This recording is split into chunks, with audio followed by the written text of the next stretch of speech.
Western Diamond TV. So Western in the morning, Monday's edition. Want to me radio 101.3 live on our social media handles. Now you them. And some more catching and a pair of bosso kakaka mama. I'll check you on some out one is see and a pay the catching nano. You bet to a manamuna, your team comedy for my home. Chronomacas a bay and kakanga with a good mindset and attitude. This country will definitely transform a certain day. Yena yeshe kwanse betimi adru. Jene Ghana ho. Anamobi e wuto mpa ya wo bo anamon tutuo. Agana ni wani mu kan ne wojiri se nyame adom so. Kuro beye. No. Ghana ni de wasade pa ede no. So obaji Ghana ho ye. Na wuto anamon papa. Kuro ni ye yi a. E musu fo so ebedi ye. 101.3.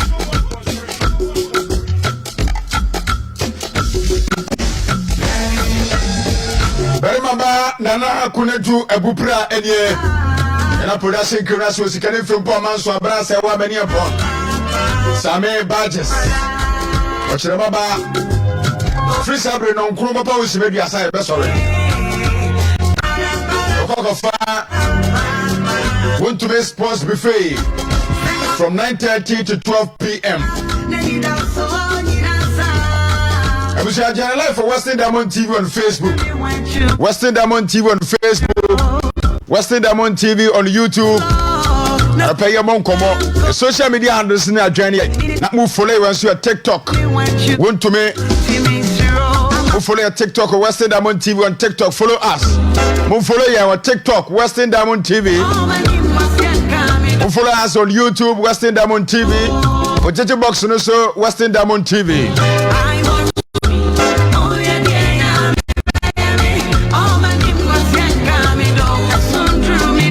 Urade ma de petiwa e wo hu kwan se wane montutu anya na urade beboa wo ye wonam asase so de onam wawiase nyina urade nyankuru pon twede ampon obeba won sra ba mu no ayi akoma so ade de ama wo ye wonam mu nyina mprempren yi enkire de besi wo wie ye uda achi mu your current situation. It definitely is not going to be the end of your life. And pray ya wuna mu wo hawo ni amane akoda na da osuwe yi. E hombre tiawa. Urade ahwe osuwe yi.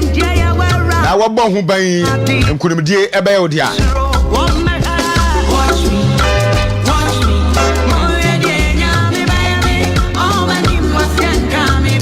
Abusia yanto asonku adum no nsia bo pa nsima aduanan enwotwe. Want to me 101.3 FM so Western Diamond TV Western in the morning so na no pay ye be wuram na enkomo akachire nyina no ye timi ati na ye de bidi amamo dia beto dwane se former finance minister Konadu kuntunku foriata brembram no kase watabri special prosecutor owura kisia jaben adna kopie mo court say adan na what declare unlawful wanted declaration were declared unlawfully. Enti enei court enka semedi bi emano moka ya last week ne beto dwa se owura kanoforiata ya wasiu 2 police officers bi se unlawfully wo mu invade di fie abra won mu amona mane a eno so asem wo court a ye hwe ne adie eno ya asem da ho na no fiada ne nso no owura kanoforiata biu asa asiu special prosecutor kisia jaben se anamo wotu ye na o declare ne wanted na nya kwampa so enti emra eni ndi sa asam no so ho a ye di anano pa kwada sore ya office of the special prosecutor say foriata no unso de ba say on the 2nd day of June and obeba be pie before office of special prosecutor na nkomubu a watimi adi enti ene wasade atodwa say June ni dru na omba ya osabe declare ne wanted asikisi ya wori obwa court ya wasi wi ya na wodin sanse me betuto dwa wo ka ho nkomo ya enti ye be wuram na ye di nkomo e de afiro nti asam no kwase mbesere. The office of the special prosecutor has warned that former finance minister Konadu will be relisted as wanted person if he fails to appear for questioning on June 2nd. Ora me ko masem na me to aso. Okay, me ko bada me di nkomo. But me to ask in a statement acknowledging a lawsuit filed by Mr. Yauforiata challenging the OSP's earlier declaration that he was a fugitive from justice. The OSP clarified that it removed his names from its wanted list in good faith after receiving a request from him. Lawyer Andrews Ohinijan line so. Okay, lawyer Bismarck Oredu. Lawyer Bismarck Oredu line so. Lawyer Bernard Oredu. Lawyer Bernard Oredu. Lawyer Martin. Yeah, me junior. Monamu boko de. Nka brabo traffic man. Ebe fine Monday kakra why? Yeah, be fine. Yeah, be fine. Well, anyway, ya tisa Kanoforiata SU OSP fase wanfa kwampaso ene declare ne wanted. Minima semi wate na eba mremu a we no sare yanka no. Well, medical tia for Matibi. And a very interesting development because Osha OSP Jumedimu any Emra this is share OSP now. So show be na say Kobaso ni pakono ofaha oniha no huna or whom quite so bit me declare ni pakono as a person running away from justice. Na your friend of fugitive. Inti waye Kanoforiata sa and Nishishi Muno, any Amra Bonajuma, Panajuma Hono, or your right to have done that. You man on why say, okay, when you have reasonable explanations from era of Ata into withdraw the publication declaring him as a fugitive, no, and as I said, when you wanted you. So all of us were thinking that, oh, I mean, as an idea, we were about so a fugitive, no. Now at least practically no shenu, and as only Pakuna Sedana, 1% or more. Now, senior, what we join the na Uninja Subia na make me besides our question, maybe because a bear they say, you do call say we a fugitive now. Your son near home. Hello. Meet you, Pamini Penny. Hello, lawyer, but all line is with you. Hello, lawyer. Okay. You have said you been a lawyer Bernardo read your line so now you didn't know atwaso. Your bonko won't feel na young so far. Said ye and your master and tea oh. Hena yene lawyer Bernardo Radio. Nina ye issue ababon chefa the office of the special prosecutor many ka say ra Kenneth Kuntunkruko for Rata atebna court say e kwan of fast no e declare wanted no enyemra kwan so ntino court enkabima no eno ye nkomo da ha e be hena ye di nkomo de afri honti ye ne lawyer e bon komo na wachirim kakra de amaye na ya hese de city still like imani Ghana for gusu omo kasa se omo de kwan a His Excellency John German mama efa so eye IGP afri ho no nyemra kwan so nti omo nso no wasem no gusu wo court wa se omo yese court bitimi akasem ni bi no omo hunu se de asem ni city airport nti eno so yenkomo da ha na Richard Ehiagba wono na ye National Communication Director for the New Patriotic Party na Rich e de atudwa se enei okaya bra ye bontoa no former President John German mama ka se o win elections no a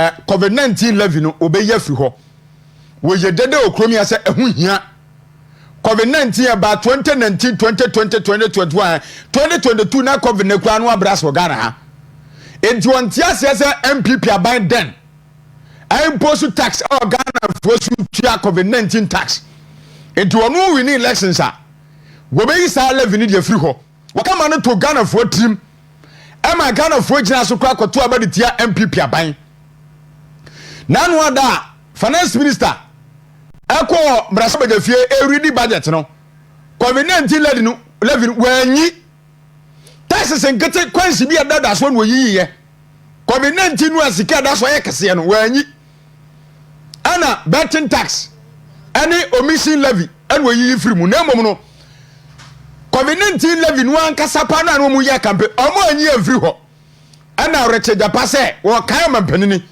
ne bosa no odi so na wanyisu dia emra okrom ha lawyer Odaruma la ne drop ni etie pa but I don't know there but to asoma me nimbe bia me do ya like well now wo kire say ensese no aba no a office of a special prosecutor say be 10 ne ho say wo on declare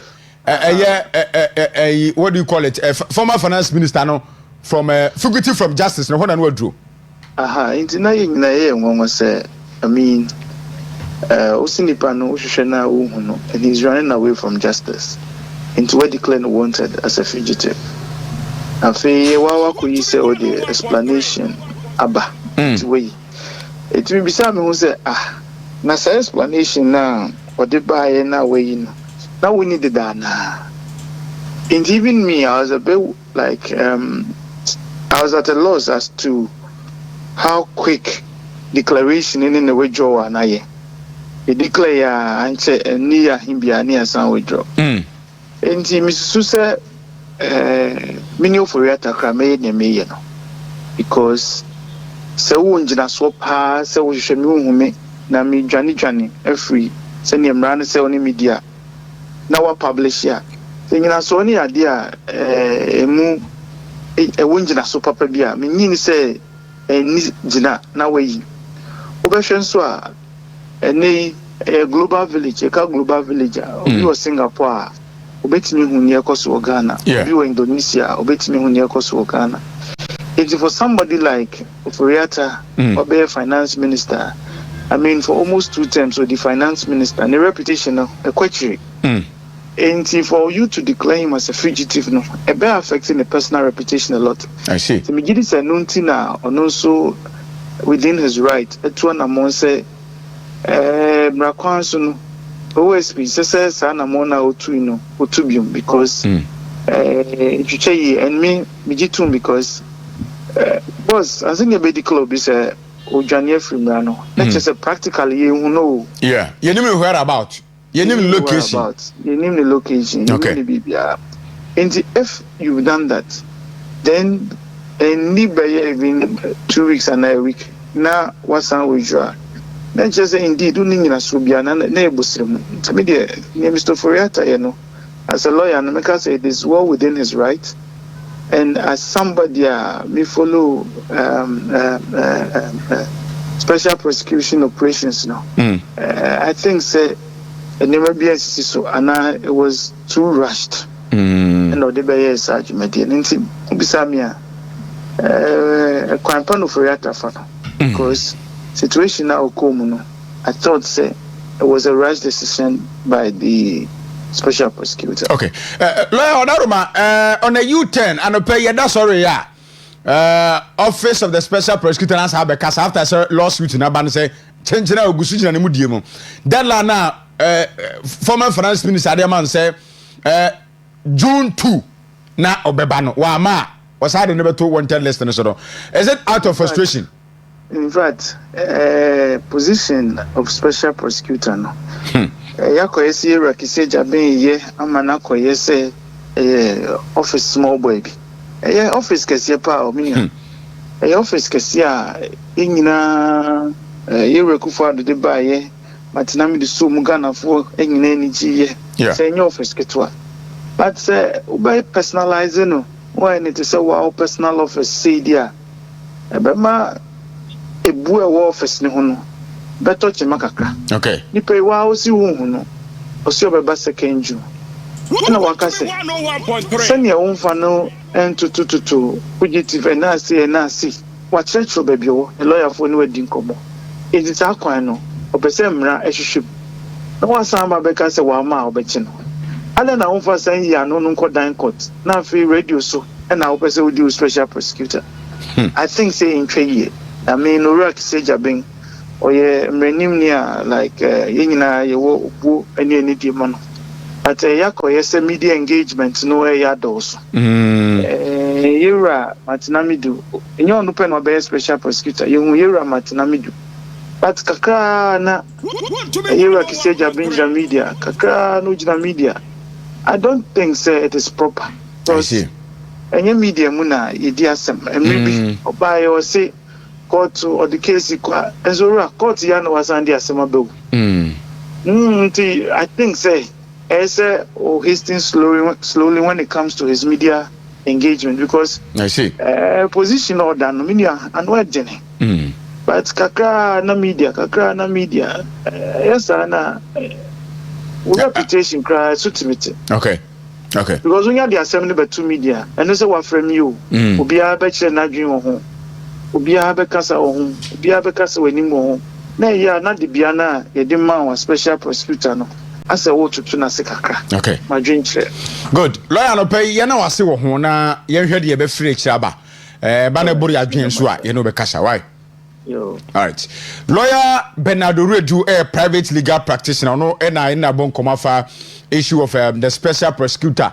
When a former finance minister, Kenneth Kuntunkuko Furiata, Nana Furiata, the Hong Kong NIAT. But Dom Kutum Rasame de Fie, Wamu Ed demanded with immediate effect. The Vice President of the Republic, Yamame Professor Jane Opoku-Agyemang, Womra. Na budget presentation debate no aye no offer no metumbi mo career was it last year na MPP for year dom kase na this for dom kuto on check kata e recommend say Dr. Alhaji Mahmoud Bawumia na debate no offer no metumbi budget presentation wo me go mo twene a on se we dey okromi a e no so dom kuto no e demand say ye ma me Professor Jane Opoku-Agyemang na 2025 budget presentation in the parliament no woman no friend matumbi na yentie we see the minority caucus in parliament appears bent having a vice president, Her Excellency Jenana Opoku-Agyemang, to participate in the debate on the 2025 budget as parliament reconvenes on Tuesday, March 18, 2025. That is tomorrow. This call was made by the member of parliament for Kankwe Central, Wonderful Patrick Yabuama, who argued that it is expedient for the vice president, who is the head of the economic management team of the President John Dramani Mahama's administration, to participate fully in debating the 2025 budget presented on the floor of parliament by the finance minister, Dr. Keselatu Forsen, on March 11, 2025. Mr. Buama emphasized that the vice president extensive experience in the education sector should be reflected in the government economic and financial policies. According to the lawmaker, her contributions will offer valuable insight given her background and expertise. This invitation was supported by Article 111 of the 1902 Constitution, which gives permission to the vice president to participate in the parliamentary proceedings. Hence, the need to invite Professor Nana Opoku-Agyemang to the floor of parliament to partake in the budget discussions. But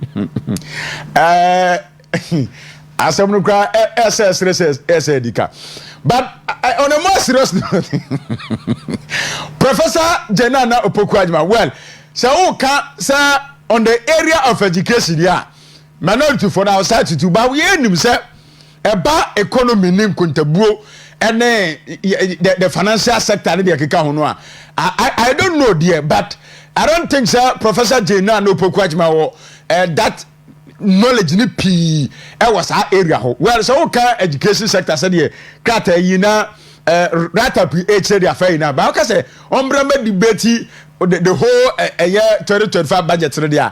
I don't think in the way no na Professor Jenana Opoku-Agyemang but himself baby a wo bia ni die wosro education sector nti edu bra mu discuss education sector no na bia umbrella the affair na but say the whole the entire budget presentation on Brady. I don't know dear, but I stand to be correct. I say we have been naming deaf power economy in Moody. But the name say Professor Jenana baby or yeah, there were Ghana Yumusuaho and a Wabobi. But the invitation we know I don't know, but I'm more quote say Article 111, it is a constitution. Say Oma Kwase a do say yeah parliamentary proceedings and Branama Kwase the vice president invited money back. Now Obe Pateki the business of the day. Here, fall out to be from Professor Jenana Opoku-Agyemang truly obeko. Na nyame adom china debate e koso no ono so na no kotum bi discuss bi ana no be kokko he de be free mu de aba eba de be one of the interesting stories ebetime so okuro about me I don't think say Professor Janano Poku adwa be kwechena na odna no kotum bi a ani enkomoda abusamu nim sa embrembra na okasai say kalam say ateki omani nyina illegal mining, illegal activities in the country no yakwaya de a we cannot bear it anymore because just the beer mining, season of excavators, vandalizing our forest reserves, destroying our water bodies up a year order of the day. And this is for by Ukrainian Yajikon. Assemno, I just say Abopia. And I tisa Oko Ashanti Regina. Excavators base ya, pen first season ya day.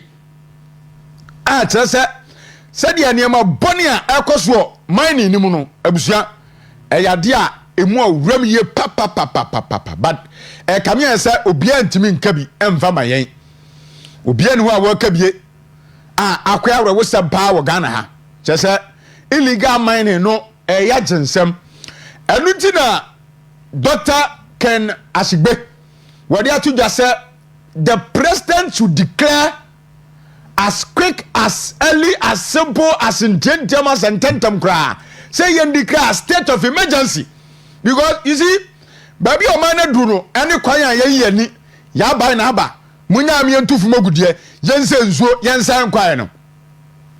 Empani wa abebu obi a wobuo say. Ba fan ese wo yi oni. Ba onim so no an to na wo say no. Ya ka. Ashanti Region Anti-Galamsey Task Force has seen 6 excavators deployed in illegal mining operation along River Enum in the Bosobe Freho. Na sa one there. Ensuo said you must see ase no. Okwa wura Ashanti achemu a.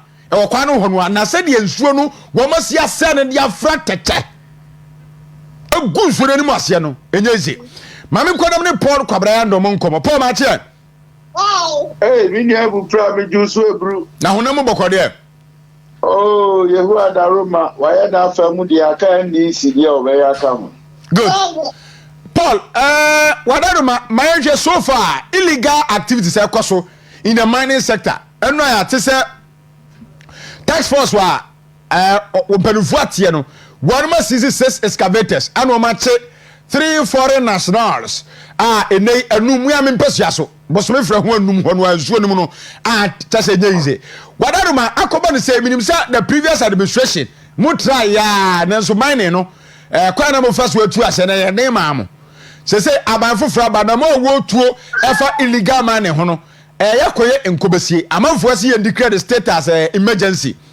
But still the ekwaso na ekwaso Ashanti Region mining activities especially say wo mu say nsuo ene yakwaye no ho nkomo te say You mean you have Prah? The Lika meda was papa na mabo mabaso ewo dwumadia mudie ewo Western Diamond TV na mafa akonya susu ada obi bia no ase especially obi a oto abama osrama yoko MPP na need aso wo say Dr. Alhaji Mahmoud Baumia ono ena premprem ohawa na Ghana ekomu nyina no ono na ebetimi ahwe na wasi ano kwan na wode enema ebetimi aboa omayi amanfo ewu mu no yensa etima ka amaye no omo mutu abama ni nyina no ye do masi na minim se every time no obeba na waba beda obi bia no ase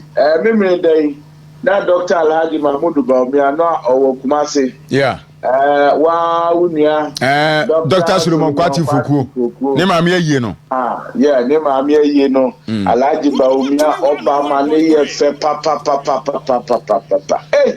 na behwe yie na se pa senia manfo pa ejeje ne yo ene baba pa wasia okay Alhaji Baumia nyame ahira no enti mi de ni mo se enche bia no beba no adu bia no aseda amano na minia seba Galamsey ene senia esi ayema omayi bɛka ne sɛ obiara no ɛka ho asɛm hwɛ yɛbɛto abakora no 2024 hɔ no wodi mu sɛ ɛkɔyɛ akɔduru sɛ union leaders nyinaa no ɛkɔ strike on that eti nka ɛyɛ ade a the first thing was sɛ nka John Mahama minister was sɛ nkotimi appointing the first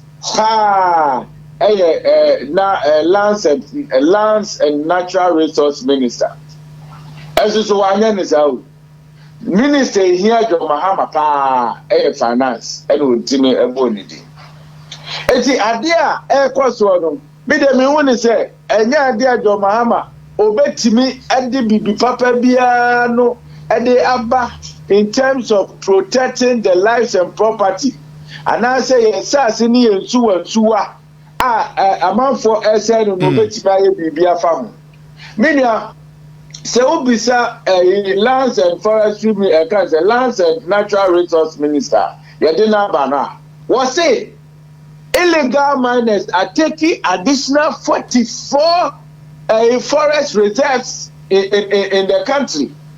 Na etuo any akodi a egu ho no ɛkyɛn dia Ghana Armed Forces for ɛwɔ.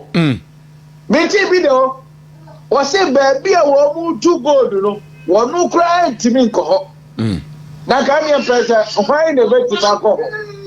Sɛ minister wɔ hwɛ saa nneɛma no so etimi bɛka saa asɛm wɔ ekyirɛ yɛ sɛ baabi a illegal for no ɛwɔ no a ɔmu tu galamsey na etuo ni akode ne bomb ɛne hye akode egu hɔ no ɛkyɛn dia Ghana Armed Forces wa media na aba ne purpose also na dia ya kura wɔ mu kura ne sɛ on sɛ na say parliament na yɛ see NDC parliamentarians na ɔmo yɛ 187 no still no minority from 88 no one would also say 187 for no and yes here hwehwɛ baabi a parliamentarians NDC for no one akɔ our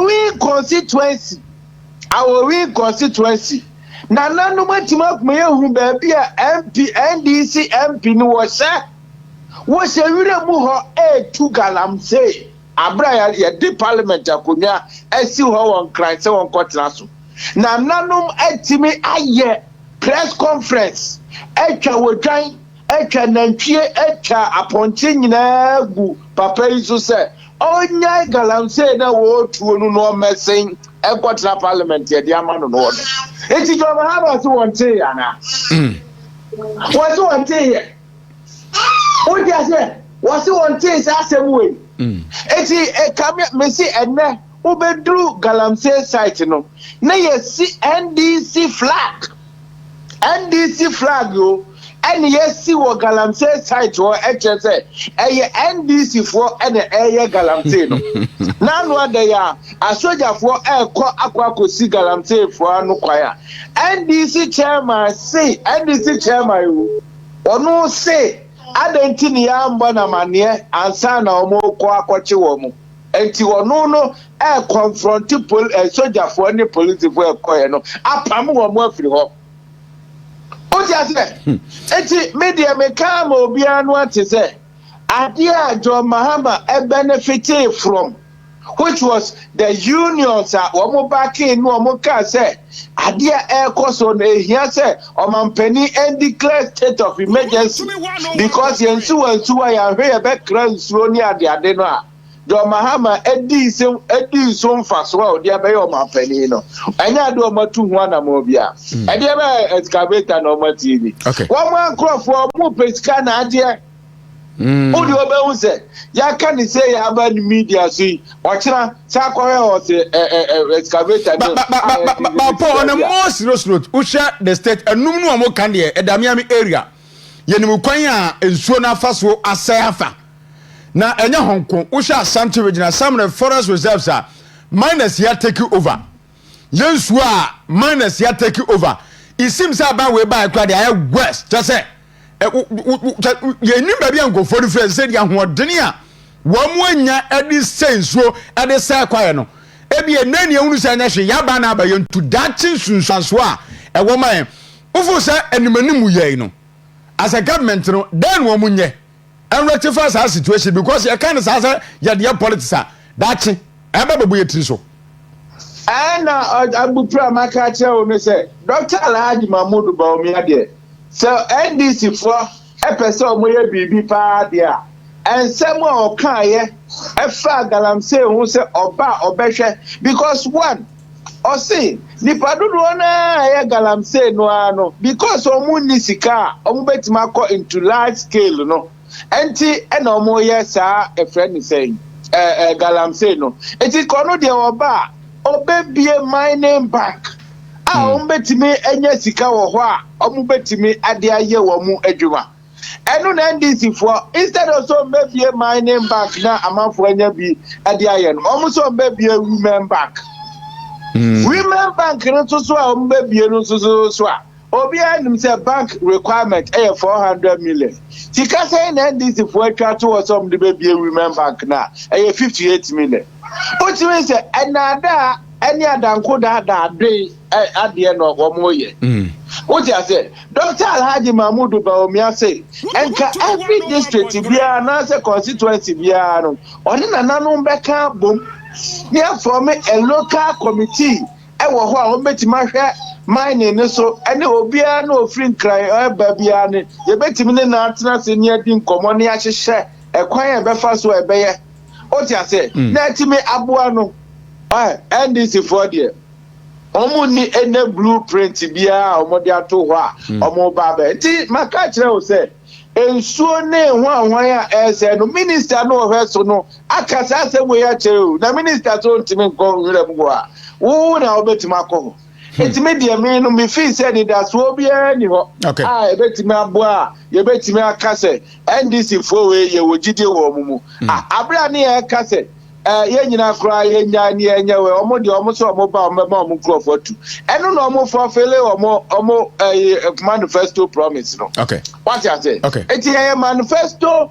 promise a omo ka kire nkrofo no eno omo implement it implementation no na ekoso nti minu mi enu de nya dia bibia no ye betimi aye bibia no afa ho Paul and pay ye na wase bibia ni a ye no be kasa meso madam asepa ni akonya kese amodi amame na semri ya ewo mu de leader so bi enu wo ewo NDC no a ye betima ka se bibi papa bi eba thank you very much ebisafo ye ni Paul Kwabena Yando e na bon komo ya Ashanti Regional Communication Director for New Patriotic Party oduna no pay ye ni na wuram krata no so aba no pay na poso ye bebo boso di amamo abejafo beba na yedi nkom bibie lines na amamo na mara bajo nchaba for message for 0248 071174 0248 071174 ye be kan di amount text message WhatsApp message and for 0248 071174 0248 071174 for message faso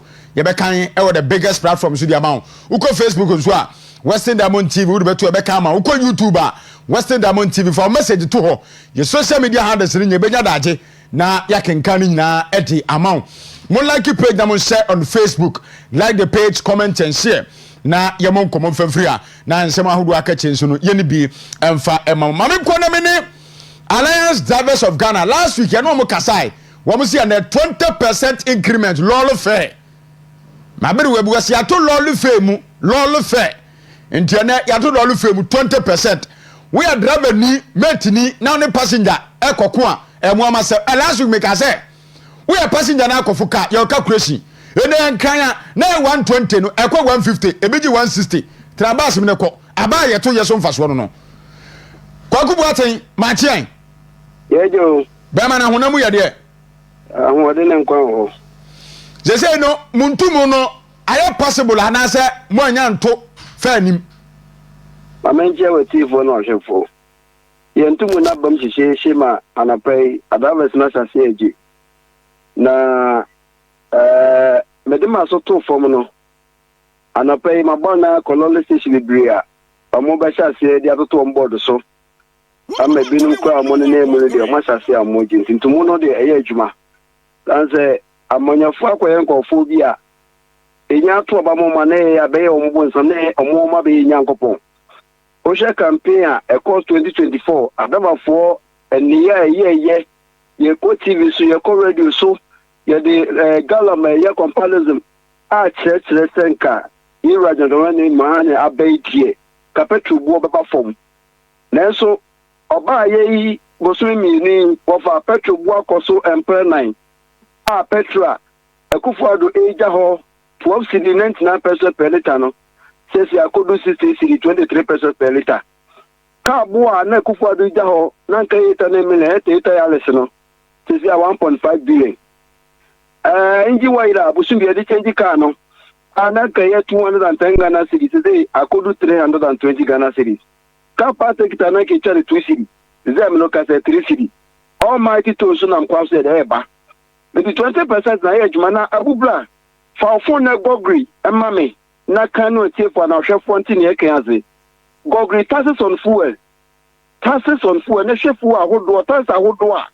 egu fuel so na ke nim se budget omu redi en ko mbe hwe access so amaye na ya jai taxes nya ase nko adavis na wa ye juma pon na ko ja filling station no na uko chia sa taxes we nya ma we bok enya abayo aban tipako ya kafu na bano ono ta sa waji wo no ansa na oil bog so edomo de aka ho eti uredi sole na da ho na omo se Ghana ya bia ye chia hai wo de read mame no what here for anti asame kanati ade haji taxes are, for example, VAT and other totaling to about 18.0% of what you pay at the pump. The levies account for about 22%. In the opinions of others, foreign taxes of generative blah blah blah blah. As a result, Ghanaians are charged as high as 40.0% in taxes on fuel and 40.0% taxes and that fuel so Ghana ha. For you. Dear Bonnet, any ya anti Ukoto fuel 40% taxes na adawa for chia. Abupla de money pa near ye. Na Akufo-Addo no ya bonia, and Kawa campaign ma wabazo so kasi amani kuni say. Abupla. The Ghana idea. And the one back in Vietnam, no much more to the Ghana idea. Now what the VAT Marco was in best square. Genesis wa complete over who can we not the VAT. Most of Ghana idea na adawa for chia 40%. So Ghana pay high. Oh. Sa high no crown etu akoma no. Ghanaians paying as high as 40.0% in taxes and levies on fuel. Abubra, metogosiama wate. Kafra. Metogosiama. No mani o. Ada bani akwaya juma pon, abe ko fi ani je no. Obekwa na ye na no ahunu se pompo because onye ska mechi. Ye kwa na fi e bai. Enti me pato efiri sa mo this statement ba se ne mo beto fam no obi amfre mo nka se wona mo ka na bia ye yan bibi ni atete so de amamo ye yan hye na ja makoma ba fam enkomodie bia nko so. O na se bani fo no mu ye wa bupla. Sha 16 February and the say reason we. Ana pani bi fresh da bia ntwesa no ne o meeting. Minia afi no dada e. Akwai se de enema road and transport minister ko kwese na ye kire ye koto lo fi mo o se support bo machie no. Elu bi odada e. Minia e be sine pani dia mu ye po no afese o ada ofo munya botomo mra na ni mo nkonya sie da bi. Me se si a memu ya joma megu o. Ye ti finish 24 hours. Ada ofo. Otumba ko mienu miensa enan ye hye de nu lo fe beba. Ada ofo ne koma kuma to miyem. Ye ni pani die ni nkonya sie bi ko hu so mu ye omu fi anya hwe ye hye ade ho so na Akufo-Addo adana mo nwene Ghana fo so kakra because so hwe ahokyira ye nam mi ye nka ne akura ntimi nyina so ene ma buo nyina kwasoro petrol buo ene cement buo ayo ros buo kroma ese na mo sa de fe se be pie so yi se wuo ne ye be wuo adana mo nkwasiri kakra na mo fuo ni to nyame anim ne ye hwe ne mu kakra dan se mo sa de fe ese be pie yankasa ya mani huna ye hunu so Abubra yi kwa na mfa ofia wose contractor ni gene Abubra ebe ni akwadwuma pon no abasie na ne bayare no nyeska fa no kototo oni msa tazi ada bes no mchi taxi no bosome tam 3 o esa we says 8 series a bosome wakachi ampo no tranda Ghana abupla enne edna high mi kekus na mewo edna mi timi chia 1,500 per month 1,500 per month time ho self contain abupla sana o mo jiri okrom ha me den ma survival echia dan ka wabla makọ baba na free station so ati mchopo na free bottom abupla edion mo bande e hu we kran ka 40% ene je share na e ne mpilifo akasa meeting up for meeting ene da about 20%. The Ghana for him about that to care na ka ne kochi ya abupla wu ye save what does it because it mean ye maintenance no ba wo ti care na kochi bi ani ka na se a wo ti ma wo nya to so se ka meeting de be do dia meko to achieve for more in nye bi nye maintenance yes ro mada enye de pe no nsi asu antuma ka igma na egu yes ro mada okay kwa kuma mi fancy na me nase ne hwe de niam abekọ within the day why anko onshira producer yeah that's say kwa kubuate kasama for the Alliance Drivers of Ghana ena yena bon komo nei 20% increment lolo fare ena o de ato nti ukofo hyen no say taxi ana trotro eze uber for no ze uber for yi mukura no yenya ntumi bu o mo je ha ne ya west sister Ghana ha ne ya 100 Ghana eni o matumi de ne munue ne enue na sese de eniama atokodo ankrata eniama atokodo yesere Ghana for madaroma baby aduru de emo pa krata ne kakraba 726 wontumi 101.3 Western Diamond TV Western in the morning Mondays edition and pay yewurum kakra sa de krata ne report on pay no yababo sonso ede amamo na COVID-19 11 de minim se fa finance minister ni finance so na se buapa because wo mu ye dede okromi asa han wo ma scrap 90% no na wo soro do COVID-19 11 ye free wa abani timu adan MPP aban sensitive bra ewi a kire no egusu gina mu a enei wo mu enyante wo mu nyanyi free ho enti ye hede e bekwa ko wi wa ha na emu am anopai yani komo fafia na oska me hu ade bi Blue Water Initiative launch bachamsia for mu fanto so mame launch of River Guards training program venue naval base in Zelebu Jomoro district Western NSC Obekobi ene Monday 10 wo mo de say enu hey Finding assassin, Honorable Emmanuel Amakofibua. Hey, Minister Ibio. What's a galamse watch your forestry na afa? Se said you don't know what gas for our neighbor boys won't buy. What's it got? Abu. Now, where dear? Yamiado me hoya pa, me hoya. Abu. Sir, uti wiase won aso be babura. But mu hwani ye no kwese fro mo ho na eba. Oh no an ho. O ma atu ka. Sa. Na ifro no an. Ghana for do mutimi ye bibia o. Oh no an. Me ko hunu wo regional communication officer NDC Facebook wo na me twini tu. Blue Water Initiative. River Gas e be launch here training program sikadia keke abu ai se no mo se na dan kwakufu ado strategy o de kongalam se ni nyina nya papa mboa enti nka me hu ni ye no ade anya papa de nka wo ba ye no fa bibi foforo ebra enso no wo de monitor mo a niama dada no a wo mo chastising obi no eno an wo mo ye no mo repeat enti ni galamse ko ne die abu enya die ibetimi atu ase o aban meba so otsema baba boko die weekends na ti say oh egum wona nte kakra uko beach na o dai mi ko bi o si beach do so okromi aso bi anfa me ko hoda yo bebre ni na abo ana ofa ba ko mate ase popular pa mo se Vienna ni nua ba ko so woni ni nua ba ko woni chen enfa say Alan beach Alan ko je chamanti beach abena boko die na beach mu ko am fa me kwai me nko bi da ha bema bia fa nko beach da me nko beach da sa una nko ana so mo fa nko Oh, me and Aminko. It's coming to you. On one. And one brava. Okay, T. Adiachia, your queen. Me say, illegal mining, no. Say, NDC are buying a person to me to us year. Comment Binwa, one cop make ye or Galamsey areas, no. Brandy a hot wabano.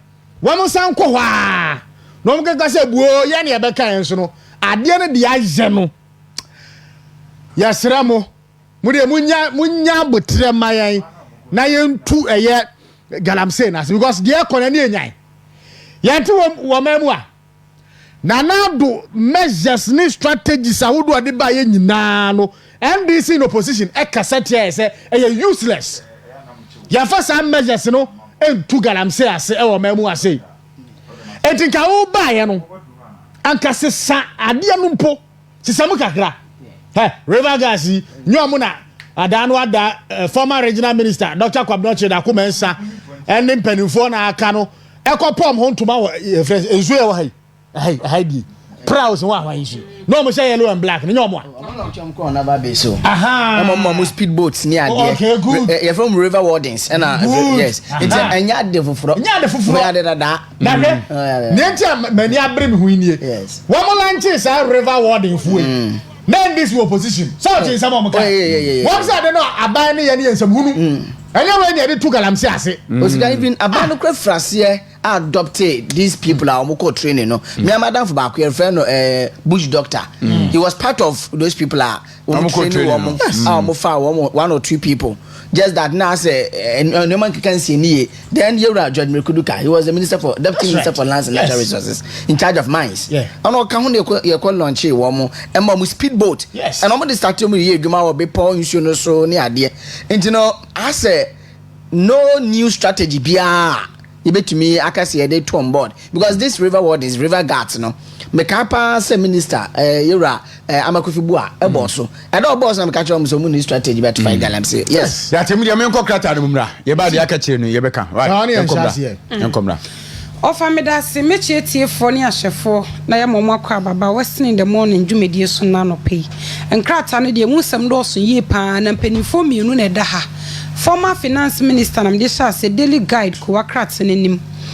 na former finance minister Yewra Ken Oforiata and the Wesiu IGP adentia wase we declare wanted and na mo mrakwan so enti ye pagya wo mienu ina de abeto ni masei sorry and you Wesiu OSP so we declare wanted one famra kwanso no di declare wanted enti krata feto so mienu e wo daily guide ko wakrata no e de mu nsama beto ha na no pay na illegal mining ho nsensem ya ye kenya yi ya so ba to ye mantamu a ene ye mebulu mako eduenum ensia 56 ene yetumi acheche wo mo e maka ho bi mema nso e ka ho bi asabre de wo mo akwakotuma ye hwe se e beka kodi wo masam ma me misa asem ba ko ha se aban na achechire sa nkrofo no ane okay ye bisa se wo mo aya chire wo mo no wo mo finance illegal mining na question be say modu papa yes because I don't know that bedina edumba nso ha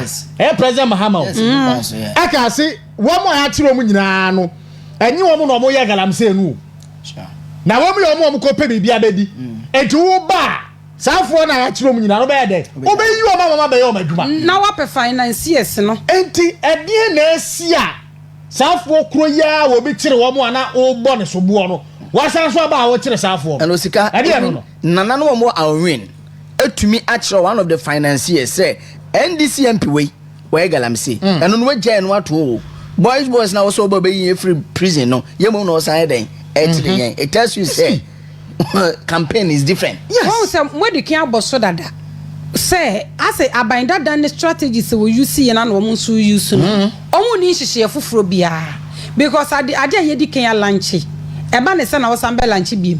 Ye train youth dada ye ma wo makodi aposifo ye nne mo de wo mo kokko site asrafo mo de wo mo koi. The previous administration the same thing. Until there is nothing new.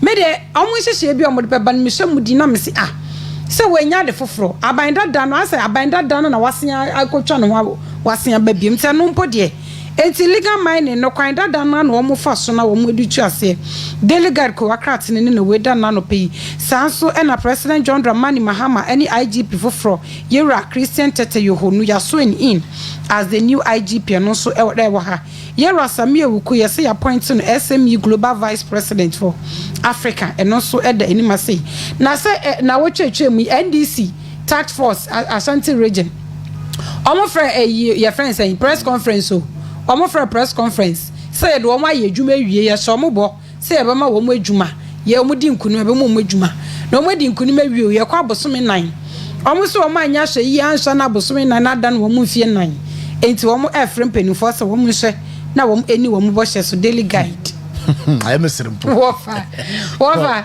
o ma se dun keti asem ada na o kan o ma nte na atina o ma ye yusu sa de wo ye nkuru tudwuma wiya na be gina be ye dede ye nya wo de me fi o mo so mpede national security mu ana omo se ye fo mo ko hyehyehye bebi ne ade wate ase omo ye hye omo bo se be ma wo mo adwuma be ma wo mo adwuma ye em se sa asem na ase dun keti akan ye no wo mo nte da se be ye de nkwase afo na putumi no wo mo nte da na anya bia ma me bisa ya ka so mo fa certificate ngu ho me yan hwe certificate ne so em form adwuma mu a wo mu obi o me de be kode wofa ye wo mu ni bio wenum wo say ye won crofobia ye omo ba ye si obi amusi o NDC abenti omu uniform no mo fa ye so nipa nko na wo be komu no nipa no no egina nsanchirofo anim ka say wo mu yi sa nipa ne furu won fa NDC nipa fa mara no ono no he is not qualified kapre woni hwe oh insina maka to wo ya manyosema make sure say wo be hia ade enso no wapa bodin krata na to na ye ba wo so ate obre so aba na weni aye die ya nti ase edun ketia yen kaka wo mo but you see it shouldn't always be like sending pan of certificate in beto ni yen compare no politics na ye no ye wo bia ne bia na ho odin eduro na abranti ye kan Ishaku so ekuma wood actor yeah I don't want peace I want problems always so abranti ye no na Betty Kinte yes when the lead task force no you see but when this me well yes as a task force I say John Dramani Mahama His Excellency e be show mo bo say ma wo mu free polling centers ho kopem se be declare no winner into almost tena wa atwen say e declare John Dramani Mahama as the next president elect into no basha we say adwuma kase ya pa na edi mo and even omo ka so munya adwuma mo munya 28% wa Ashanti region and they had 35%. Oh I see into munya adwuma no into na your certificate sem because wo ko fa no hu no say be nusu ne ban ene nipa odi si wo and your certificate ni mpa into say adwuma be no mo mpema oh so at least body no say national security ana omo ka kwako yes na national security no sorry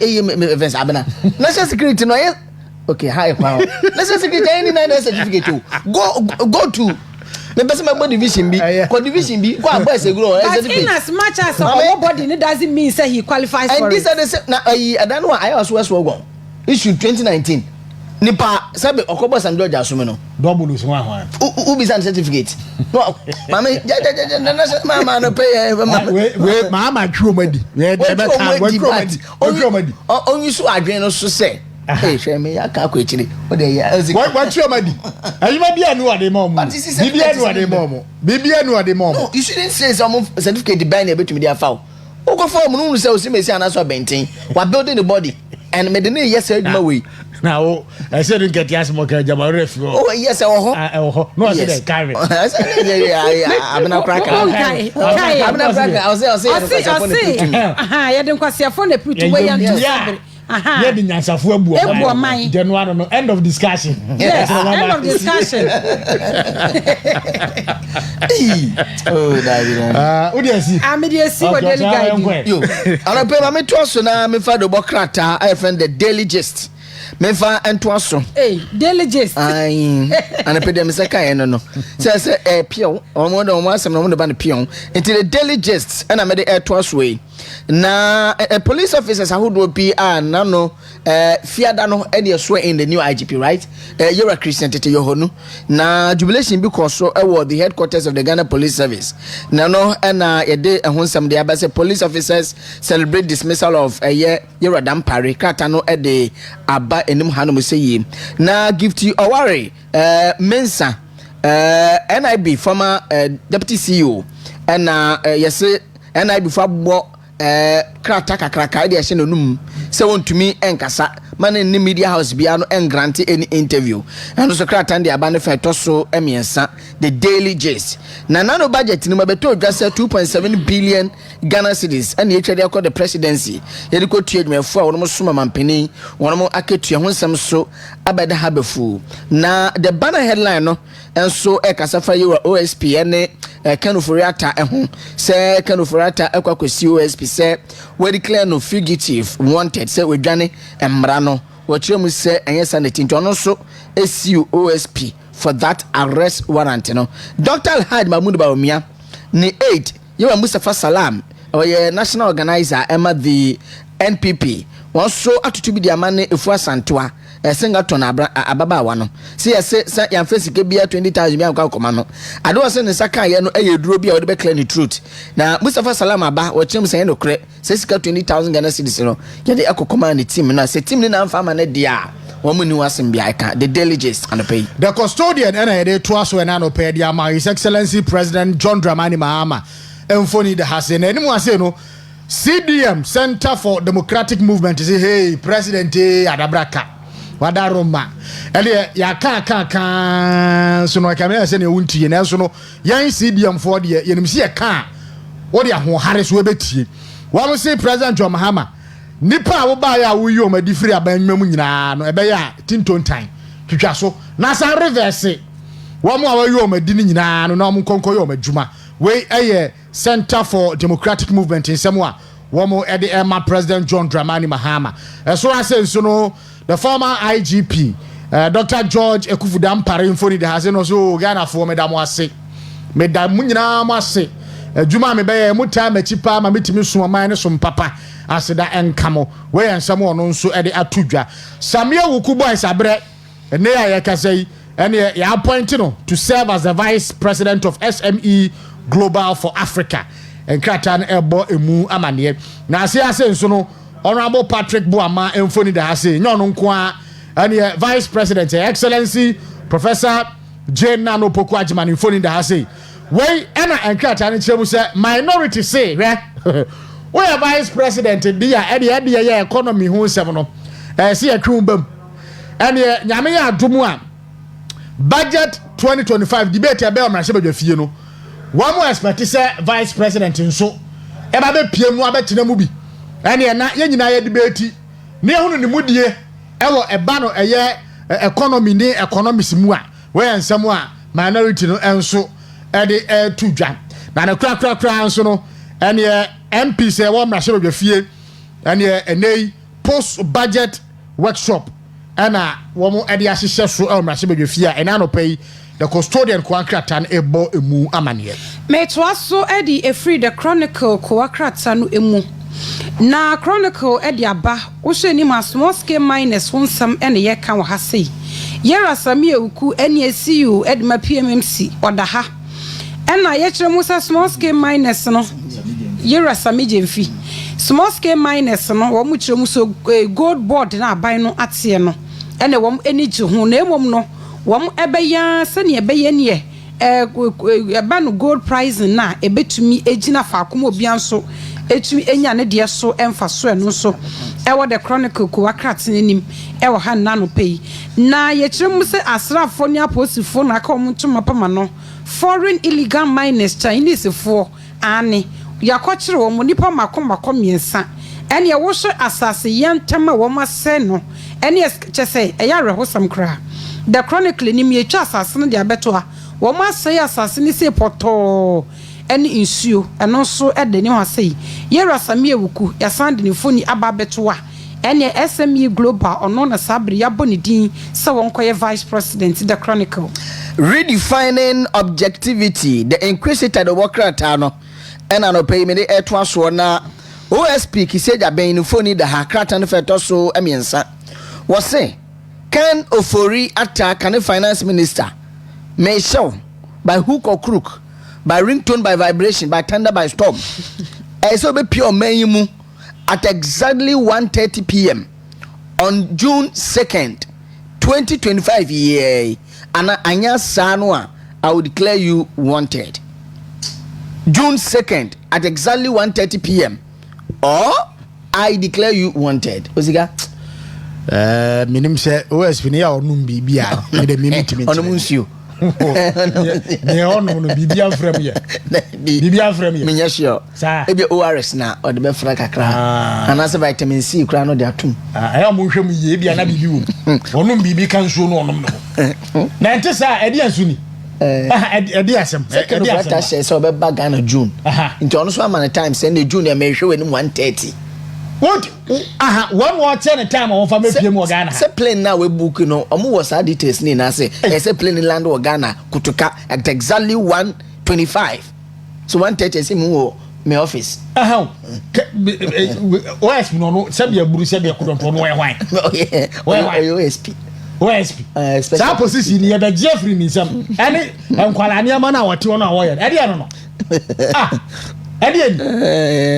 Law school no akoya ya nkyere ne se ene ya ye kase se o hwehwe obi na unya no a kokot na koje samankrata ya jenza me kura menya lawyer kura po minim se sa ne ye hwehwe obi me bua wuti wesi wo bi hwehwe wa na wa tia no onya wa ha ene court no be ko sama ona ene court na ma be so obi e de ba be pie mo court enya no ano no na de oye ni hwenfa yan kanche ni plane nya plane fa wonya nkwala ne ma na oto no wodi no wo mo na ni na ho na aduma no wo ye no wonya ni yie no no kra nche bia ne se ne agi bia ye no se ne ria ye se ne se ne na wo before Ghana ye wo before we be declare be wanted no it should pass through certain processes and sana do you just get up and say nipa no my friend wotie nkomo no mu krampo no still on tumi be di bank say papa no na me ni communicate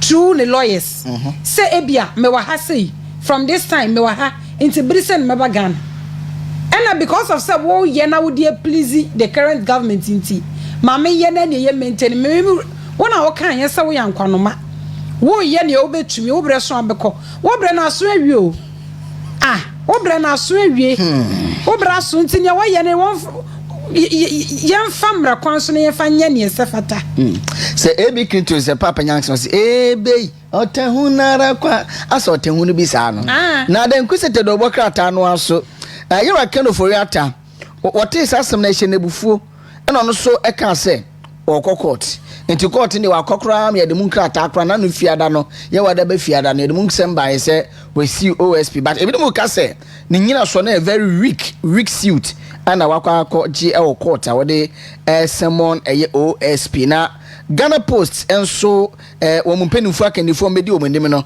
wono mo ada wono medi wo mu chem se 24-hour delivery Ghana Post o 24-hour delivery obo be ye ni yie obo no made pa no mususu de frɛ obo na NPA National Petroleum Authority lawyer Godwin Edigi Tamakulu woda no wa mabɔ mo maden ade enema hodo bi akakoma chief imam se on fa ma wo mo ni bie e wo Ramadan bosumi nim enti kakra no pay the inquisitor do bokrata no ede abanie Mustafa Gbande wo Gbande our secretary bia se adanu ada wo no wo no ko che Nkremufu, I think that Pandayo say one of the constituencies. Say Okocho ma near Mase Munye near mu break mu fast no na mu de breaki. Wa so nya de o mo besum, wa mo mpe. Adai. Me na bidim. Ba ku si we scout kete. Wa mo mpe. Wa no masa krache. Be sa near ma fa free akoye mpe. Wow. Yes. I think last week more baby. Ada odi di brebe o ana minim I can't tell minim dia waye omso mompe on her crash be fako ye mpem niam bia so we just started one Muslim one Lipton we kemuni bia say one Lipton ba ko arope my fa daily graphic and to aso nanimu ase no ensemo miensa e na edimu wa ase pa dey kai e dey trace minister Anthony da ase and what him say hey and ye ubora Ghana market no mu a cement cement no fake nkwa ye twa fake gumu se dika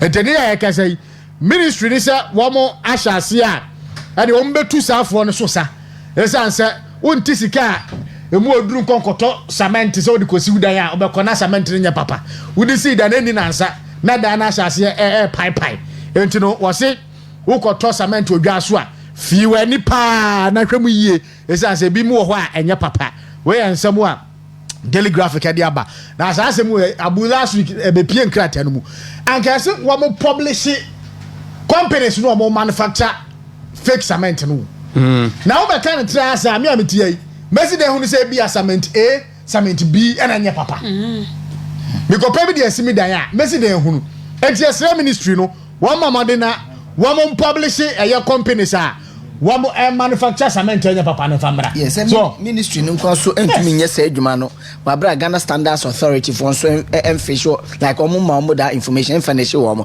the same thing applies to FDA hwɛ there was a time FDA be can say the whole of Takoradi Western region ensure papa a wono agya tumu ba kopɛ nti omo publish sa ba kopɛ no ne ehunu sɛ yɛkɔtɔ we ne yɛkɔtɔ omo sɛ omo beso megu obidwa na beso megu obidwa wo so sɛ ensure ba kopɛ de agya tumu wo se oka sɛ Takoradi ha na Western region I don't me we na efi mom de but within the region yes na one ensure pe ne omo pure water company ana omo certified ijada no oba no Martin Kusi ba na nka me pass nka obebisa no but na question komo no so edu ekiri na so one pen o magia tumu but ombo wo mo yen ntumi ndin so mbeso be okay on publishing ni yagia tumu mpo mayen so mbeso be se dwa ene nu kwa so o kase ba ko pen o magia tumu ya do mo kire o sheda uska o de sheda fa na friend na and obaka so mbeso be se dwa but ba ko pen no so magia tumu krom a ene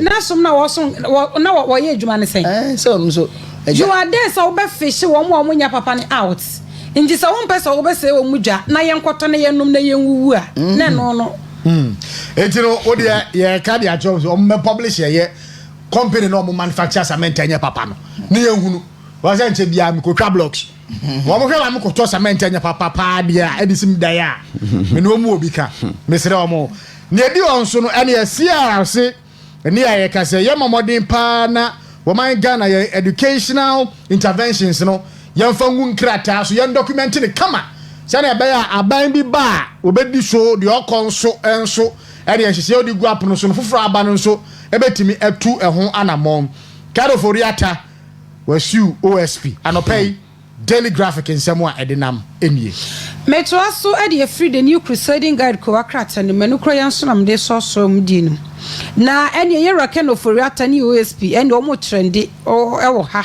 omo sanso eda hakrata feto so miensa ne du no ye krunche nenum nsem ni na de aba begu ha sei sanso na yera set tekwe wada ho en wo kire mu se minority force budgeter finance minister de kwoto dwa no enye the true state enye budget papa betumi aboyen wase hwe wase nsam na mo kan yen nyina no yensem chodododododo no kure pa na finance minister ne kan yen wana kasa no set tekwe don organa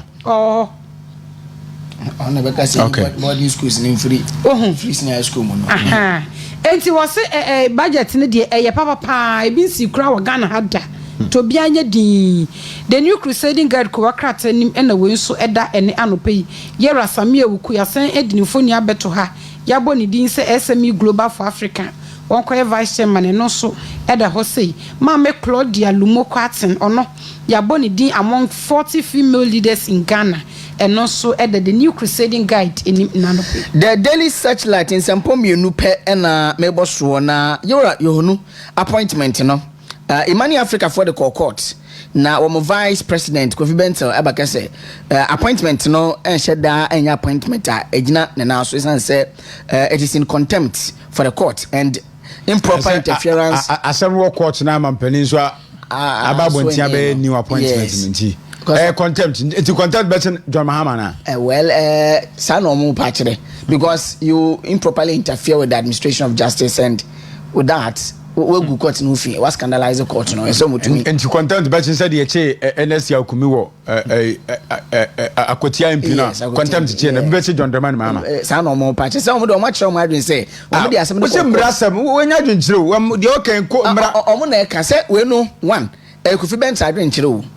So lawyer no dey asem ko court nti we nya dwenchire wo ka based on law terms okay say contempt ya che no okay nti o mo fa belief mo ko so an kwai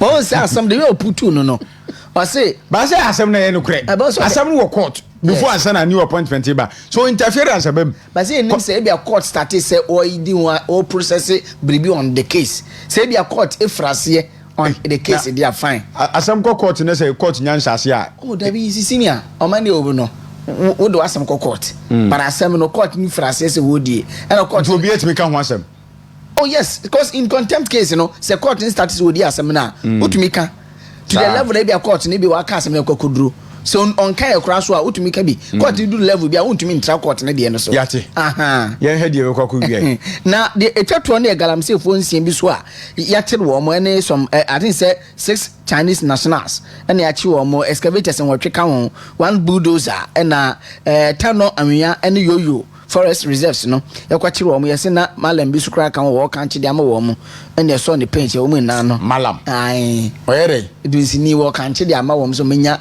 efema godie ba mentia so China for mo efidi amodi detect say good wa na dunsini yo be den wo mu e before na to so guna mrafo na sum se omo go fa kofi bra omo ni aduru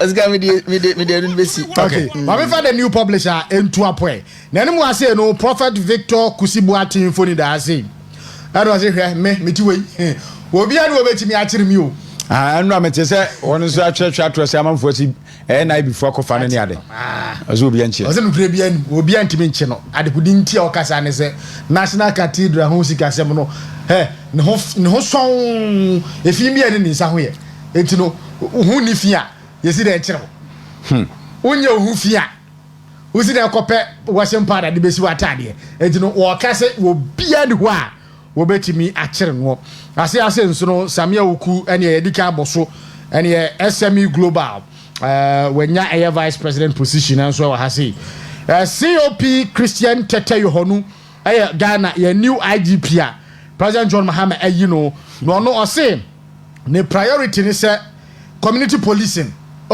obehwe no wahye bukina pa na so mutimi ye community policing na e problem policing anya community no na community base no aha omo na omo ha adwen no yabo wetuo yachi wewa nya amunya konti police ko community no a insecurity in the country no ebebrase na all kind is also no all man to President John Mahama say one fa emabundu do no operation was a mabundu ni wa visibility no all here for community policing no ahwe anya adwuma ono na nka chairman mpani de ono fa police se wakaje so e bia me priority ni here nipa bebre o police service no say na be ya community me tete so sa COP Mame ya tiwa adadankwa na ye boni di so nko deputize Yohonu we de miami krom ni asante atomfo asin ni that's right anti ka eno mo sa manfo man congratulations anti obobo djuma no so na be at my fine very well very very necessary pa e tire de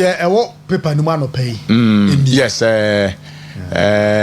okay deputy IGP that's right Mrs. Tiwa Adodankwa Ekufu Mrs. Tiwa Adodankwa Kufu nkanidi ho ti eno so no ma me eni masa na ne obey ni ma me yibi je onyamro se bosi ni de oba de wo mre kura we code post na ni ayede onyamre ma me ya onyamre we have a fight eno so edo but mo wie ye de asi madofo bi di o mo birthday mama we se mo mra na mentua so mama ba jom sia for me the pictures bia mama na mafo mo di o birthday mo hwe na mo wole mama na ye ntua so di nkomo kakra bara mafo se na ofo se ayi OSPD wo ye anya ayi ofori atabe declare ordinary court ano so aba ebe declare aba ebe simu kena se second June wa pia o sa de ne beto o mo list ne so no me de me maka se ebia na papa no onum bibi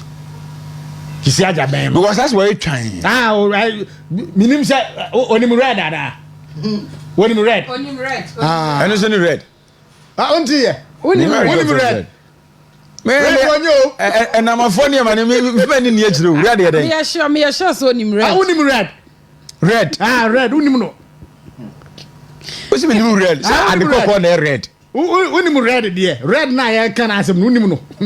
Red issue. Don't try to confuse me this morning. I'm not confusing you. Now, social media and crofobet in time. No, original no I say, no original say Chromophobia last year I checked the higher born no. Sana no you. I know I say Masa in time. Badges is so the mood in the tico Aha. What was it and can very and cannot What's if for better to or Mubaka Timuque? Where you say I feel I move it better. Get in here. No. What's the movement better? I quite what the such a badges what one as man is woman. Now if I'm possible police is oh yari. It's no try on not trying. What's why trying? Now I could be a Michelle. Aban kwan sinani ma aban kwan ehuru we ja so poto sinani mu and why ten na nanim no kase e ka kiti na nanim ko wura kwan ni one tempo and as your friend say red unim red ojina ho na woda abu me as a mama my confuse kakra red ensa na enyansa tablet omonom your friend red and red na unim na onum bia de be ye no tinam so unim red o abu jai enyo wa se baba wonu bi da Alukoro ukakwa mama yira mpisa oka meni bla red boy taxi driver we can red na me who red brother say me am just me red enyo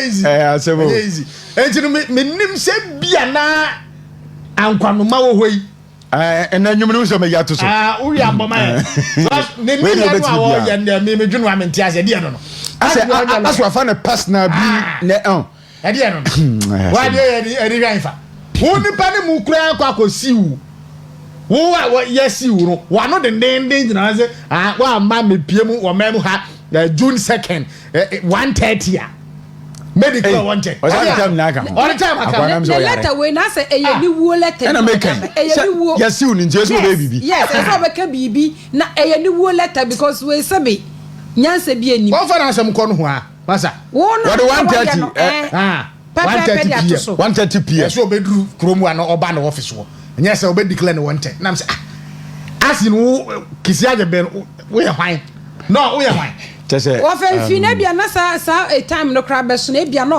obi fofo na e bia baba be declare because sabre na oh dabi I also sabre na nto no that para dia the next stop here obi fofo baba declare aha nyo no na mremu no wo hwe obi a wo invite obi na wunya na de na ese wo ye court na ko sama nipa no asa ade abiem also we emranim we emranim ni ti dia wo ye na anywhere nti me dia no na asem kura de me pese me kan biem ate na me pese me kan biem ko no onya ne ho sa no o de nti ne kwa yi levi no mo nya mfrim okay mama we say mama mra Rosemont every year dankwa we are supply officer ewo municipal education office ewo agogo ukunu owura Eric Dakwa say omo happy birthday agogo Presbyterian Hospital na we adwuma we say happy birthday Rosemont every year dankwa we say tufo nyankopon onsira pa ya we say happy birthday my Rosemont every year dankwa nyame we say pa we free wan kasa ukunu Eric Dakwa no adwuma agogo Presbyterian Hospital nyame onsira pa na we nso Florence Abna Echampoma Boatin aka Mami Flo unso na your birthday Florence Abna Echampoma Boatin popularly known as Flo uwo elite UK na uwo we free nana ya odro onso United Kingdom UK so we show happy birthday Florence Abna Echampoma Boatin nyame onshaw na onye wakoma so ade emfa emma papa say the love is deep odo woman no kase pa anti nyame nturubu asina onhyiraw dia ya no fufu bia ne hodi a na some for trotro ne yase o matumu increment no senior eno de me ne wo mu nya adwen away na me sane wo mu adwen in a way because alliance of Ghana drivers or something they didn't boy an alliance for no I think say enyo mu decide determine the price of lorry fare e wo manyim omu yoku yes o metumi a kire o madwen but send you do emra na ye adwuma o manyim no ye ma emra no so anya adwuma yes ya say aban we ba ye fu ebo kra na ekosoro spare part ebo kwa na ekosoro yes but ya memmo enim say ebe sa kakra ntuso montwen sense oh because na appropriate bodies no nye GPR2 for no ne oh say GPR2 su your body but omo ye mother union omo na wo sa na Ghana omo to femu a transport operators omo na the first increment ne ba there be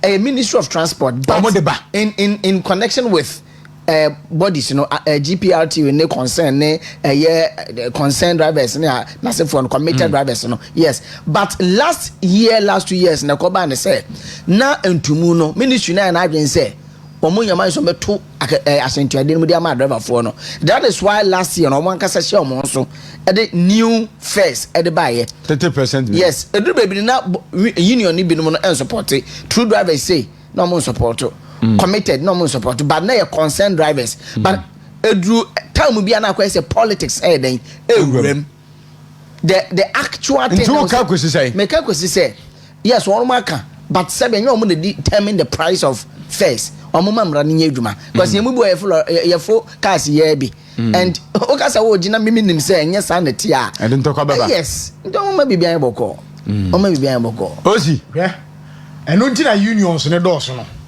enti no umpesu betua ntumu nu a na me ma we no o stop kara no be say say union ben and odom oh yes dia wo ka no yes but because alliance for so matu mu di one so matu mu di enu but say drivers for bebre no am ye wawa ebi mo ko mu ni union bia am ndwe ni union bia am ye wawa drivers enti o ka so atu mu a so atu mu ono timi da sabra no ma no kra so meanwhile only listing per chere say eso be provided list of and once you say 20% no eso provided list no obi and I say me who say you turn for the e de o me di aba I saw the list about from Accra from Kumasi to Accra 120 o me call 150 from Tamalinuma trana ni ade no betu aba 400 and o me di aba me do list na ba e boka no mu dia obi enu na but to the extent say obi kro ndwe ni union bia no no so akwaji union bi list no dia bebo na kem no now ndwe ni union kwa so draba o so betu mechiasie osika you see omani etim no yanye ne so a sa do ma yama na ka o krom ya ho na se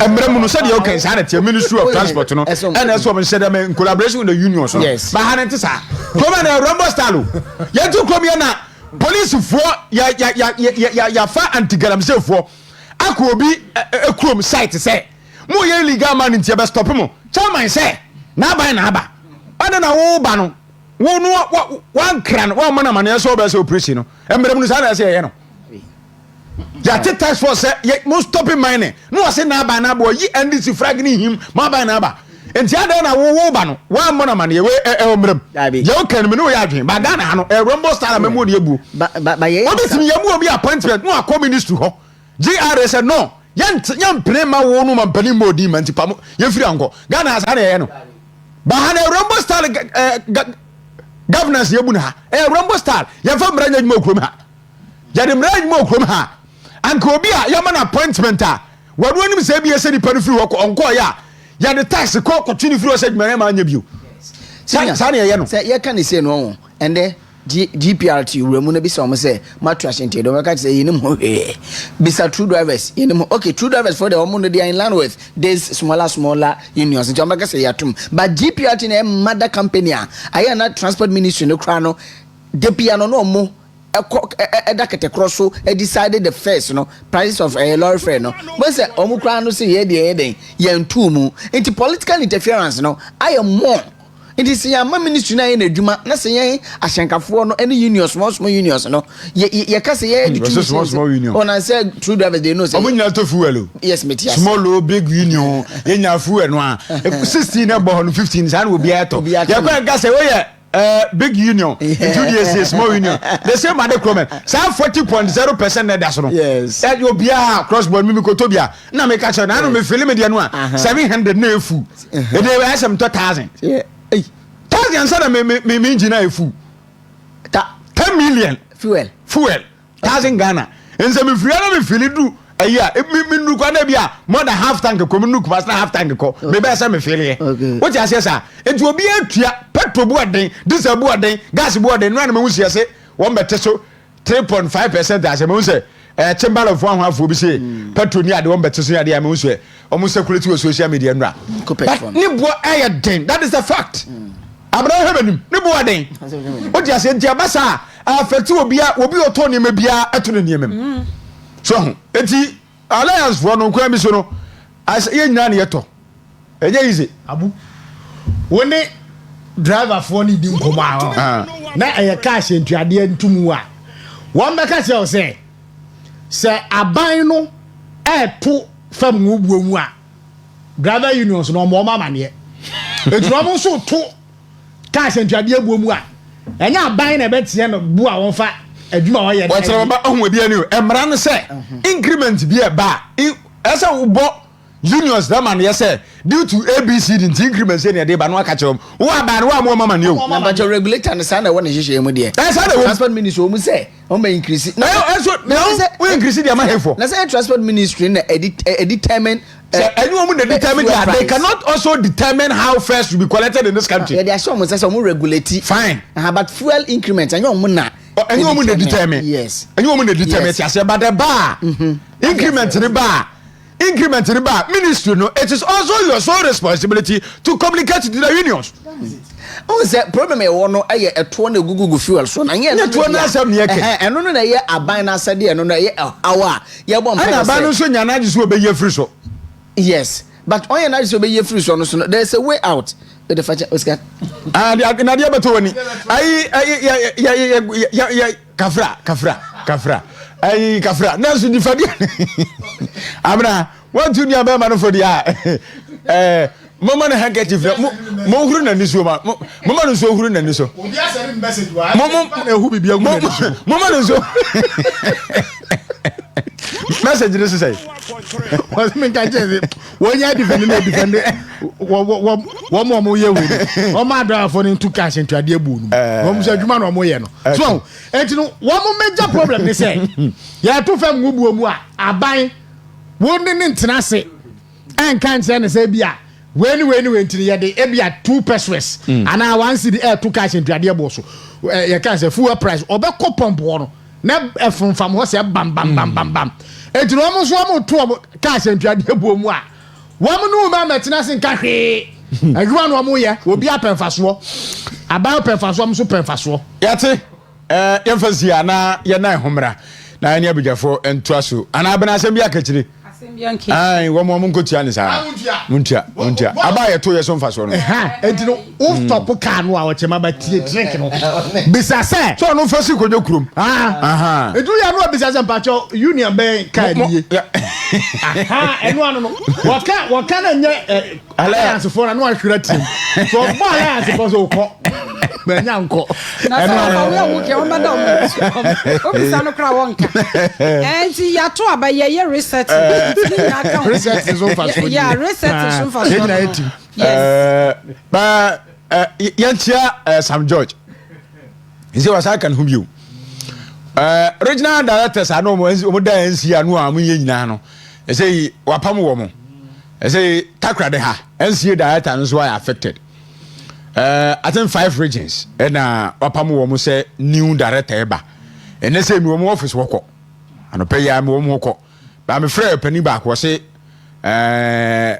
nipa no ho nan ka se nyama de yesi ebo ni diba ni nyama ye ntino no no so akodi sehwi western of ntino bedu a obema me call na nkomo bi hobia na be di ntin se da atas no de ya yi wo no a omoni afofra ba omoni adwuma Sam George okay omoni adwuma be ma pa onko so sa don't cause okay, the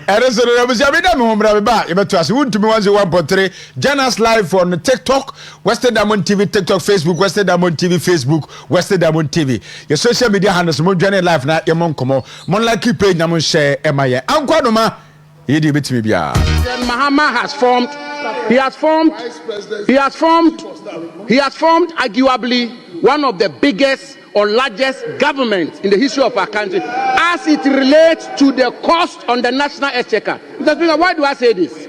Take, for example, the president has appointed Dr. Valerie Sawyer as senior presidential advisor in charge of government affairs. Her rank is a cabinet minister who doubles as a member of parliament. So her salary, her emolument, conditions of service, everything to do with her office is at the same rank as a cabinet minister who doubles as a member of parliament.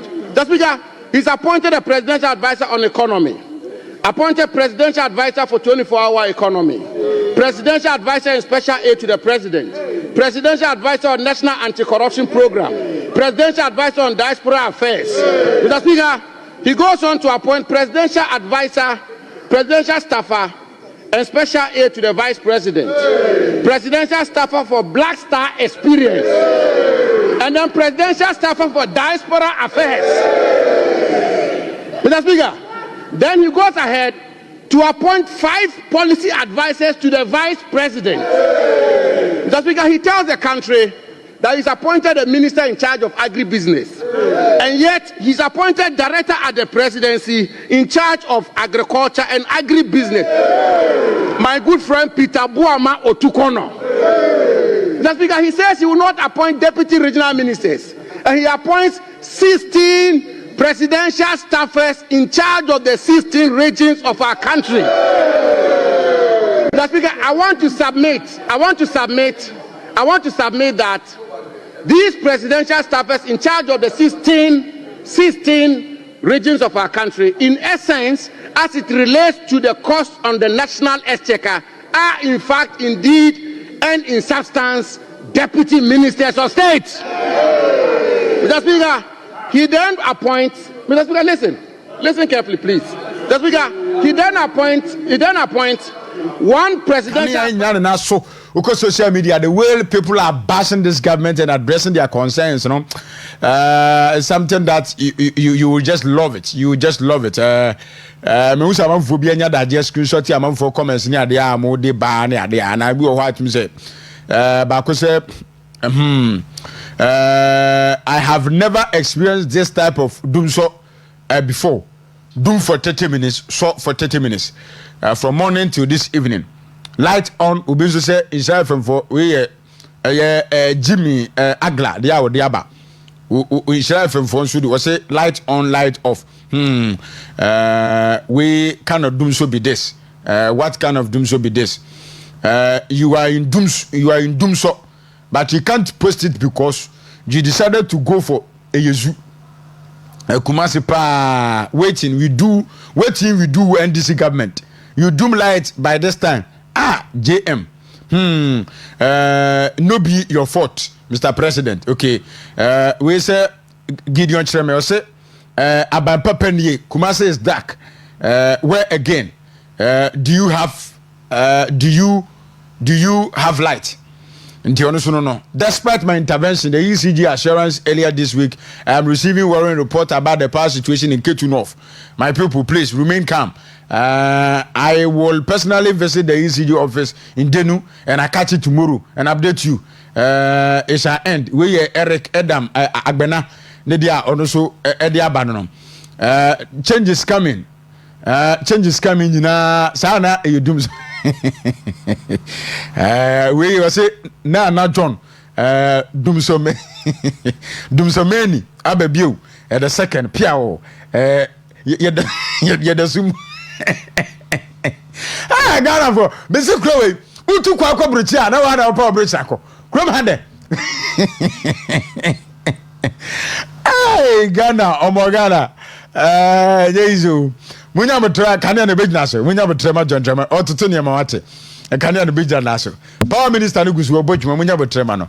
Ekania na nyina so nyina munya botre. Mu am experience dum so nyina mo nto mo waso ate. Jedie mo be JM be munya botre ma John Germany mama. Kania no so be fix it. Ndi also be fix it no munya botre ma na. Press alarm dey ba na no dem. Sister course wa kwada so. Me am nua ba sister course no pe ma menchia. Mo amon wo kwada so nyina kuma se kwada so yanchiachia mo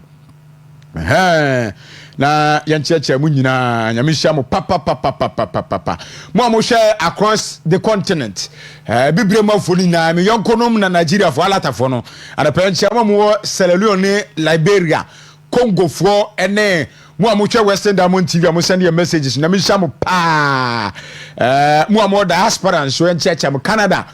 Victor bibia ba fine wate wana so pabruchako entitra ho na adwuma na bibia nye fine yes mi amnua ba ma awo Canada anope ma menchao Evans good morning bibia ba fine Canada ni abrante wasana na head pa bra na mje Ghana de me metragum wonti ko bibia ya restitute movement Ghana ba biat mi wura abrochako a Untimi nantenante sao Ghana utimi wura ba bia ho eti yanchacham na momodwuma ema oman no bibia ba fine Dr. Frederick Boahen ewa ha doc machen abu na honamu yede nyame adom yede nyame asepa weekends na niam atesai abu weekend moment there probably I was in the house throughout why ntima nko bebia now rest kakra Adi sometimes na etimoko ebetime poetry last 2 weeks there it was out and power but this week there in fact ntimi anko baby a you freedom and opeme ba na say beach enko hoda on sheda anya beach o chrome ha there was certain vantage point bi wo ho you can go for relaxation. Oh, okay. And you know, some people are moving nante. That's why weekend na unavailable. Sure. Because your vantage point to be sometimes you just have to go. Tonight sometimes they make one available so that your team at your corner. Last time I went to Kumasi. In fact, you people have a big place. But I don't there. I don't come Kumasi in there. Where you will travel for long. Ne kushia bino takwa di enkwechi. Because of our port. There was so many things around us. But well, I can any time in shutdown. On Bobo Beach be ya kase bi chairman kran so. Eno akwado obi se ya mempie. Baby wo ha mframa be bom sa me kwetram mframa bom sa. We yan matumi ka beda. Yes. FOC officers mess bi wa ha. I see. Odre abra you see like in painful. No more family for krom. You see you will be overlooking the sea, Atlantic hotels Nechi. And when you see the dignitaries are where you are and the prices there is one of the cheapest even in town. Oh, okay. Never basis war place go into our na me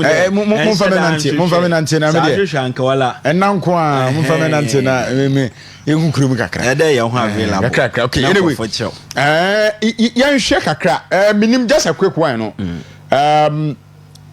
na no don kitwa na press conference minim say utie bia yeah concerning the budget. Yes, so concerning the budget we raise a series of concerns bi wom I don't know, but okay. Well, anyway, yan share any new IGP ayenya no. Ma mention from we share input ben or dey be ka dey COP George Akufu Dampare we dey need dey see ya any COP Christian Tesanyonu and so beto aso from. But the sad aspect is say or just 8 months ahead of him. Yes.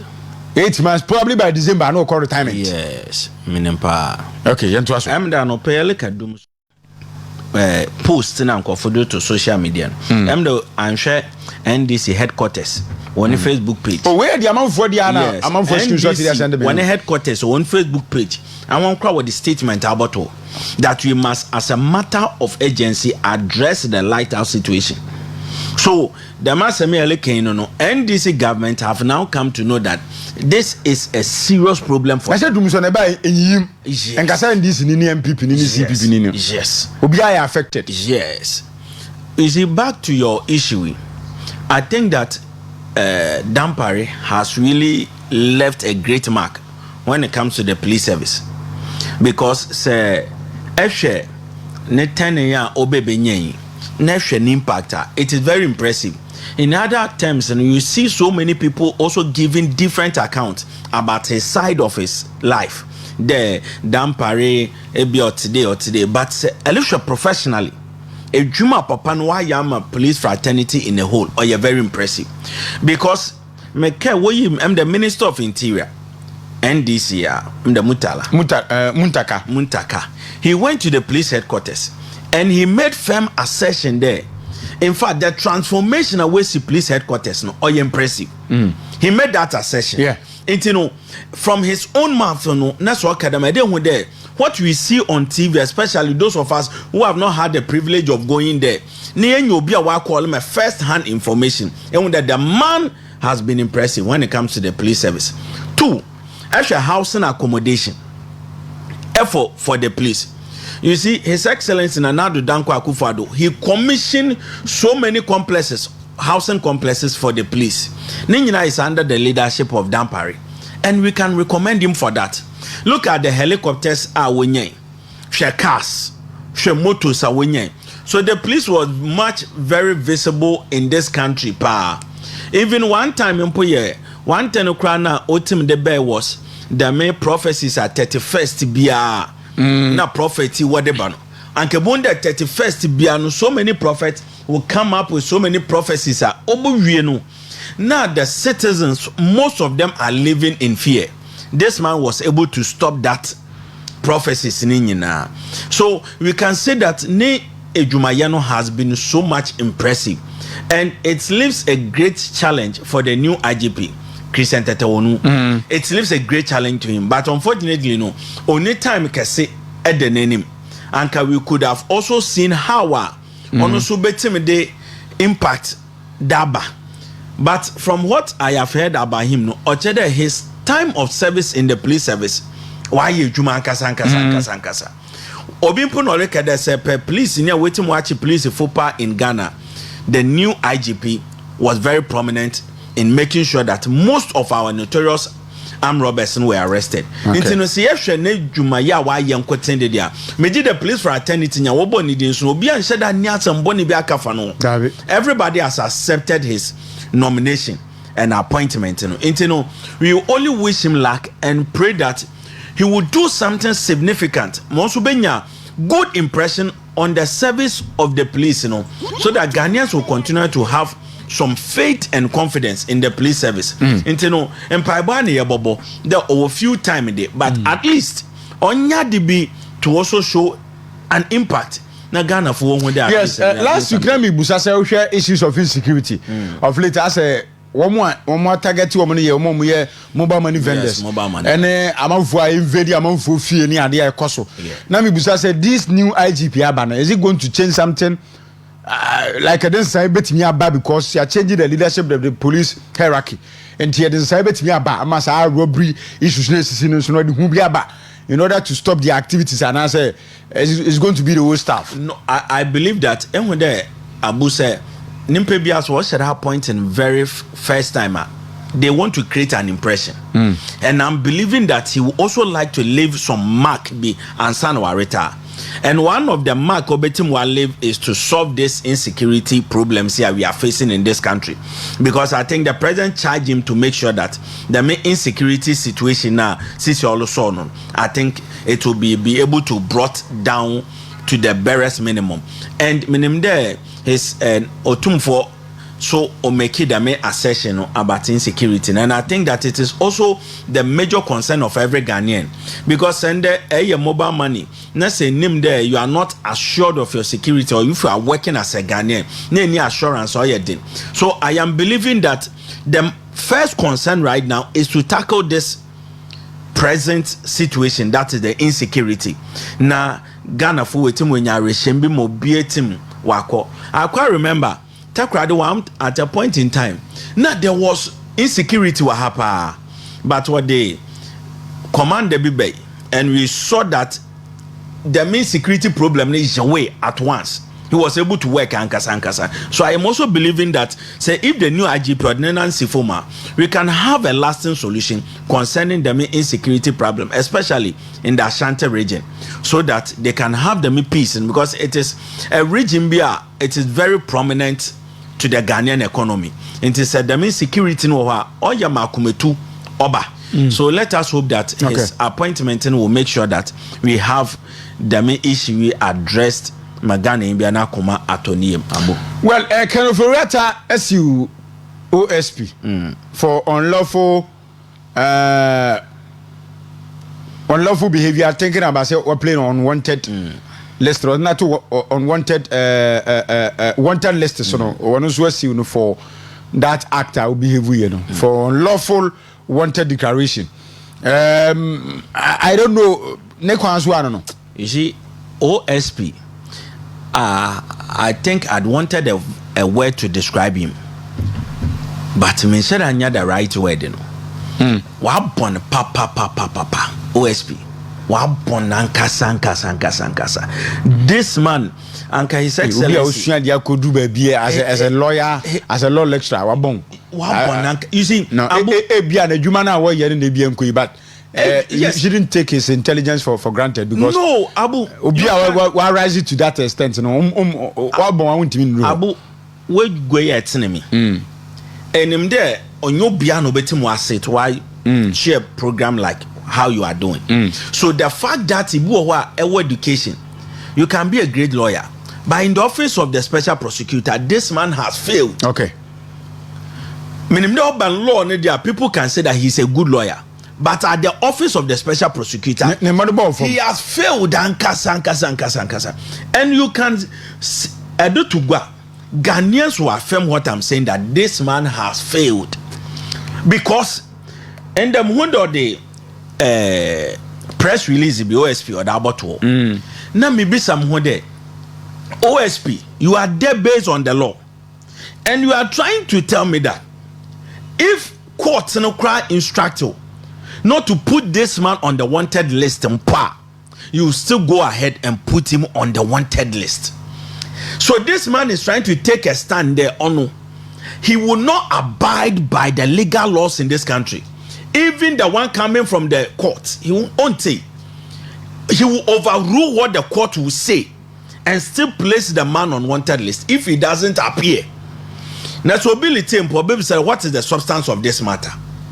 OSP Papa Onigana ha also medical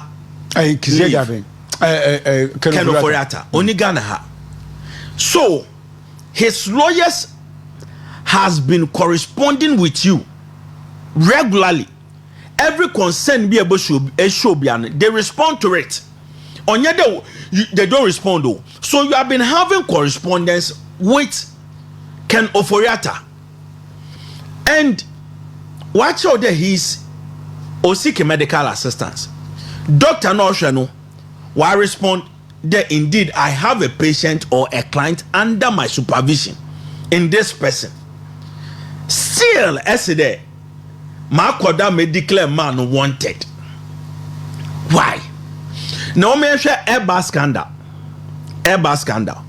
You see, during the investigation, Airbus scandal, the Crown Court of UK, what kind of government official 1, intermediary 5, 6, and 7, what kind of bribery allegation now, what find the Airbus company guilty, what count, and they were all in Ghana, and we know these people.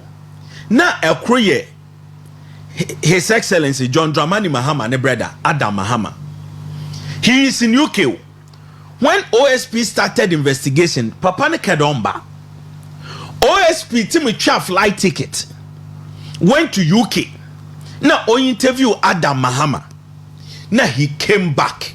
No, can interview His Excellency John Dramani Mahama. Now we are not in a hole. Now, based on your investigation, not with respect to the judgment of the Crown Court of UK. Walankasa OSP, I was in a hole. Now, based on one kasa what evidence, no, the Munkofu in a bon. So they are free to go. So if you're able to go to UK to Adam Mahama for an investigation, what is preventing you from going to US? And now baby can offer to also do investigation. What prevents you? Or during NPP time, you were able to find money to go to UK. NDC time, they need Sika edible to a plane ticket at US to go and investigate. So if the OSP is trying to tell Ghanaians that in these two situations, but therefore I would declare him wanted. What does the OSP want to tell Ghanaians? Say Nimpa Damonya incompetent in the officer. What word can we use to describe him? He's incompetent. Totally incompetent. Minimde bioliye so that His Excellency John Dramani Mahama will retain him in his office. But I have a good bad news for him that they remove him. They will remove him because you are showing that you are very, very incompetent. And Ken Oforiatta has now seen you at the court there. You have no right to declare him wanted again. I say court no push show them men declare wanted that I will still declare him wanted. I see. Now menyen bought to Interpol list. Make sure that Interpol will bring him within the jurisdiction. Niembi say when they said dinam tamaklu. Said dinam tamaklu a odi Ghana sika. Our court we declare guilty, we jail in 10 years. This woman is still in abroad. OSP says today your OSP, you are very competent in your office. You have what it takes to be an OSP. You want His Excellency John Dramani Mahama to retain you. Pede Ghana for your confidence woman. Why don't you bring that woman who has been convicted by the court? Why? Now said the name Tamaklo is nowhere to be found. I will jail in 10 years. Now OSP at no. But he who has not been tried by the court. Courts and trying. There is no judgment on his head. Our OSP no one can say my try or you're guilty. Into one bar me declare wanted. What KG story like this? I'm a KG story like this. Make OSP Kennedy Japan we are making a mistake appointing this man. And clearly we are seeing that in fact this man has been the biggest mistake when it comes to political appointment in this country. Now office no onka ho. Office no denumpo onka ho. Okay. Denumpo. His Excellency John Dramani Mahama will revoke his appointment. All right. And we all see his level in this country. You can leave it. But what Ghanaians are looking for by now, said Nam Tamakru. For no moment say I would declare a fugitive from justice. Yes. Because one of the didn't come and ruling that. Attorney General NDC Bapawe, he went to court. They charged in Kwafu Bebre. I Ghana Funya yenim that there's evidence that court will determine prima facie that these people have to answer at the law court. Very example in opening court in determine prima facie that this man has to answer the charges. Attorney General we can issue if you OSP, we are expecting you that and Kawanka say you take this matter up, prosecute these people at the law court. Anye Nemom no obia ongwane. There is still correspondence as may declare wanted. Now who was been and Kebia Kwabrichina on tower and can we like to come back to Ghana? May I say, Doc, yes, everyone I share the issue of COVID-19 levy. NDC are buying air ban or your campaign or castle about be here for any summer taxes beer or person by abolish truly or abolish be. But the key thing and the woman dear campaign vigorously no talking about the COVID-19 levy no and the obey we in up till now when you just will be here for and near mom they call parliament bills somebody call parliament or moody years some of the tax free COVID-19 the enka National Communication Director for NPP Richard Ehiagba a question a challenge government they say with immediate effect because we're in campaign only COVID-19 in free when you're through there then this government is not serious of say government because I don't when you fanka honwie the entity ma ban ntimi go by their words on COVID-19 levy na sela no Ghana fogusutia sa levy no abu budget your bottle one miss the budget the extra or your vice president no throw or your Jina budget. This budget is a Zan budget or your Kululu budget. In fact, this budget is the worst budget your trust carry come ma or your women worst, bank or your worst budget we have ever seen in this country. Hey, in fact, the confidence at the finance minister team to call parliament or read this budget no or you want sanka because never gino kitan na say Ghana made see oh you see me analyst kakra e budget in there during the State of the Nation address. His Excellency John Dramani Mahama made mention to the Western region there. This region is dead. This region is dead.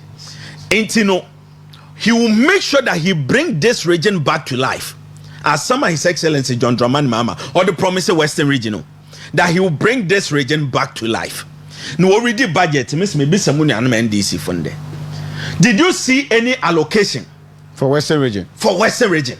No. A region at the former party of the former president, Efian Kwanta Wonwie Yatiase, is being upgraded into a teaching hospital. GMPC headquarters, Wewie. Secondary Road, Aguna Kwanta Road under construction. Makesek Wonwie.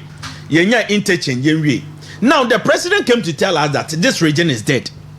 But in the budget, there is no allocation to make sure that this region will come back to life. Let us see, Doc. But quick, Mami Kwa Masona, ye pese ne the National Communication Director for the New Patriotic Party, in the person of Richard Richard Enyagba.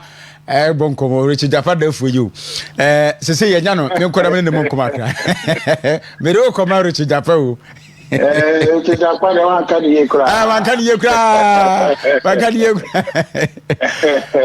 when I remember, when you break now, somehow can some of us we support you 100%. COVID-19 levy, it is one of the key things. The current administration, every year campaign it former administration say, "Omuni COVID-19 levy flow because COVID now caught that." And so still budget umurudi and egusushem. What's your ban day? Only flow, only flow. Na before much lemon on my main chair one casa so. Billy and Ma no moye juma and there's some Ghana. Ne tea for a tea in Ghana, ne Amana Menina, Chubia no. Okay. And this is when you start COVID 11 in Frio. Yeah, I'm about Parliament. Send me by as someone that one I saw me see the paying the betting tax, sports betting tax will be anyone on me if you want the bluff will be a farm. I'm not quite say I did charge a crano and no baby if you want. Any pressure form or so now for the Oboka so say the castle the cabby if you COVID and also so when if you one of the things a month for Kai is a nuisance tax, nuisance and a COVID call. COVID call, no money free, and this is for budget anymore. On my program, even more. My project says, she come person when you fee COVID levy anymore. On my project, more crashing the ANA free COVID more last year. Omo has a Hombenya about 3,856,430,000 Ghana cedis and free. I see. Just can we know better when you have COVID. Adia also be. Adia was here every at a tea and you know how much cost of living Ghana apostle. And then I would go when you almost are pampo. What's I set it target is open more if you want. Omunye fee. We share budget your media beya. And now that be tricks inquire formatting. Near the way here, the way here, the way here. Your money, Omunye Korano, almost all the men for 51.3 billion. They found 2 money and Cassia Bay. A national apprenticeship program. The men for 100 million being shown. Friends saying Jumera project or men for 100 million being shown. National Codex program, men for 100 million being shown. But when we are your mark, and this is for Ghana for say. Omoba Jumera project program no e di nyuma beba okay na won ti din no ejumawura yeah ejumawura na ejumawura location na ekosi say location a wo de ma ejumawura ade a wo bo na sabra de say ejumawura Saska we ejuma hin de create but Rich, on a more serious note issue that we raise a very necessary Wofo say they intina ama something that the previous the current administration the campaign mo biati ye metie former the current president John Dramani Mahama on several platforms and niabria na wo chem say COVID-19 is one of the tax omo buy no be free ho but wo de ko to dwanso wo mo chese wo man kan wo she why oboka be say avede omo ma IMF fo aba na omo fiscal policy department for America assembly na yahwe masa IMF fo nko anya ma Ghana ha wo di ka say ta review oba be ya feli enya first ekojira parliament say finance minister say review IMF for ba April ya ba be ya feli in fact IMF for kuruma already pending a review. Or he failed. Now, what to me, I say, when you say a failure, tax is one. I say, we feel or no. I don't know the old term of Maba. Now, a failure, okay, again, now, there for the messenger. Okay, quite be or the bear da. Amakasona, COVID-19, no, I'm a force me new free. I don't know, yeah, kana penibi war anything when they can also VAT no complicated you need the I am ra oko parliament da no or the mrabe 10 mo tax adjustment or be no or the akọ say yeah any a friend saying earmark capping fund and realignment act no or the akọ say na on cap a statutory funds road fund ne NHIL ne get fund e ka ho o more cap some bring you know the parliament be yan kibia parliament be adan one fa we so anka ho ya the couple a VAT no say be ya obeyi sa a tax dey flow NDC for the adada project here ya ka no it is not we nkwa o omo the tricks and the years are budget hey tricks. But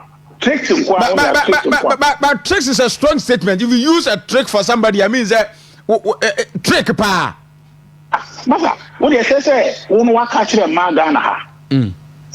Oba ye Women Development Bank. I have some kasi o. Ama man ye mujidie otwa mama. Kasi Ghana for so Ghana maso mu ye mu. Ya be first time me fa oba to be running mate. The monto money now who call a register no so a ma a dorsum in terms of voter population a ma dorsum say ya kinina enti o di sa ade kese we akwakoye campaign ashe ma bo say oba obeye bank ama o yes I say o cabinet mu 30% no show ma 30% de bekom ye ko wi chiri no na say 1% to say dey ben ele wo 10% cabinet. What I say? And only a so. And the bank account money in idea where I see okay. Only 51.3. Masa 51.3 million in the bank. 51.3 find your bank Ghana. Service and loans come yes or so much money. If you are done, and they are friend say seed money. Oh, again also by seed money no. Seed money no. That boy no by it says first 2025 week. About 4 years. 2024 we a key. Okay, 2017 by you see by free SHS. Yeah, no say no I can say yam ko ichimra. You for policy being called parliament one year. But what I say, fix you know, it be a 24-hour economy. Then one to Ghana. Game changer. Say 24 hours, 24-hour economy no. And then they day any that so nyina say a Ghana for nyina no and then they ba. That here Ghana for ye pre. Say you be Ghana be di nyina na 24-hour economy na dey ba. Masa okoka budget dey na ati. Brofo no dey buy. So they are going to bring a policy for parliament to consider. Omo yan fa pen and to paper so entropy. Ati no mo kokotru bibia ba. I didn't know what I did way I can say a game changer. Who first you want to me and Famba. That's what I say. Want to me and Famba. Next year, 2027, 2026, and I'll be catching the baby. And the implementation of everything in our pocket. I see. 4 years in our war. And the electoral calendar, no. 2026 is 2027, 28, election period. Skirmishes on to me, until you say, I buy that say, no, Ghana for who don't know, Crepan on the Ghana food, he said, or the 24-hour economy baby. Now the bank baby. Or the Jumara program baby, or the National Apprenticeship program baby, or the National Coders program baby. And the material you are rich in this case, no. And this is what I did Ghana for me at to Abamo. What would one bay, one by ya, or my 10 confidence, trickster. And that will be a BC that. The BC that. Almost share and could I say Ghana for 1 hour already. President Mahama no can't say Ghana for we are a short memory. And you know, almost said that. Okay. The Abacadia, now come a President Galam say, what's in Western region? And I say, Ghana, I can't maybe a Wodiana. Galam say, they are here. Now you're talking about NDC for so, declare state of emergency. Now Galam say, no, Abroso. And then the state of emergency near him. Galam say, a fossil. Ghana, NDC chairman, Puka say, a friend saying, soldier for my operation, man can't. Okay. But you want to say about the operation. Okay. COVID idea it's part of a ground scheme. And you reach the media more quite say Abana and Yen through a study MP before more Kenya. Is there any action? Oh, action in say I'm not to baby on the side. Ghana for and a baby dance here said in Kofi and Kofa Amundi because they are not air form. I almost say, then Queen, your Modiaban, a West, we are kind of perform from fry pan to fire. So, fry pan, when I say, I think you have to put your answer. Said, we know over see I friends, I and so on. And this is for budget your Modiaban, me make catch you. Okay. And now I know what I say, you know, percent Ghana baby. Because entity, a modern one, I have bonnie in animal. Or how would I buy in a my fair somewhere by a Ghana for no BIG. But or how would I buy my Yoma exercise a bay a dink? Okay. Now, we have present a Bakudi. And the NDC for by we show well saying Ghana Bakudi because Ghana is in our some Ghana. And she but budget on the Aban and one Ghana. Okay. Tricks and qua. Okay. That's how much you know, my give up and put on you. Okay. And Judy, my tete said the pebi said you okay, Yana. As the last week, I'm a TSM go for be what do you call it? COVID levy okay. I'm on 4%. Say President no everywhere. When in the West, in this case, they are going to demonstrate against the government. And that's our party. The mobile support to start the demonstration. Anna. Only a demonstration, Makobi. Makobi, Papa, let's say, and this is phone Troy. You're quack, then in Eddie, and you're coming levy didn't qua. But then nobody in us. Okay. Nayak Magana phone who said, Coffee, Umudi, Trockesia, and so Umudi. Okay. Won't we have your name? But who didn't throw? And another Ghana for me at All right. Regency, your brother say, Yami had me free check on in your bra, as I know Becasawai. Thank you very much. Yamen so anyone, Richard Yaba, a National Communication Director. Osuruko Kuku Amanyukun. Doctor, Abu, you're to us now. You're brand, you want mamma, so with my Yatsi Ciciano, COVID levy. It shows that this budget is indeed a ZAR budget because actual levies are where you were budget numa. Even NDC added more taxes more than my way yefido. Okay. I quite remember NDC promised the port duties. What about better? And before the election, I went to one radio station with NDC communicator. No Seneca spare part on top. Because when there His Excellency John Dramani Mahamaba Obeto import duty do. And this budget, we increase import duties more than Mobe Botry. Special import levy. We increase Nanim there the main tax no ho. But na sunset clause bi mo chere nkobe end this year. We increasing. We rather than we what also expand sunset clause no to 2028. Inti sisi ano senima. Immediately importation bi ahude port duties has been increased by the NDC government. I don't know that Ghana for sir. Yes. Say we makasema chere me gyina so ato ababa. Mo ba ya mo ya de foforo. Now, growth and sustainability tax also NDC way increasing. So, extra taxes are way in. They have even added more. Abra NPP in 2017, yetim ye taxes pop 17 near ye fuel. NDC ye 2 or the 4 or the ababeshim. So, we are clearly telling Ghanaians that this budget or your Azan budget or your Kululu budget. Now, Esha senior okay CC Ampona. One allocation research. Research and 50 million Ghana cedis for research. Then worker research dokona. And now the worker research about don't quit saying worker research 9 months. Now, what's the 50 million Ghana cedis? Abra agenda 111 Bokro. Minister of Health obviously when you 10 million Ghana cedis. Now what are complete. Nam onu mom no wa employ nurses. Wa fa nurses for we school ejuma. NDC government is no. Emom no he is waiting for churches. Now waba for partnership concerning the agenda 111. No kra no chi the 12 years your day en enemy. And sana waiting we na wa fa nimpa ejuma.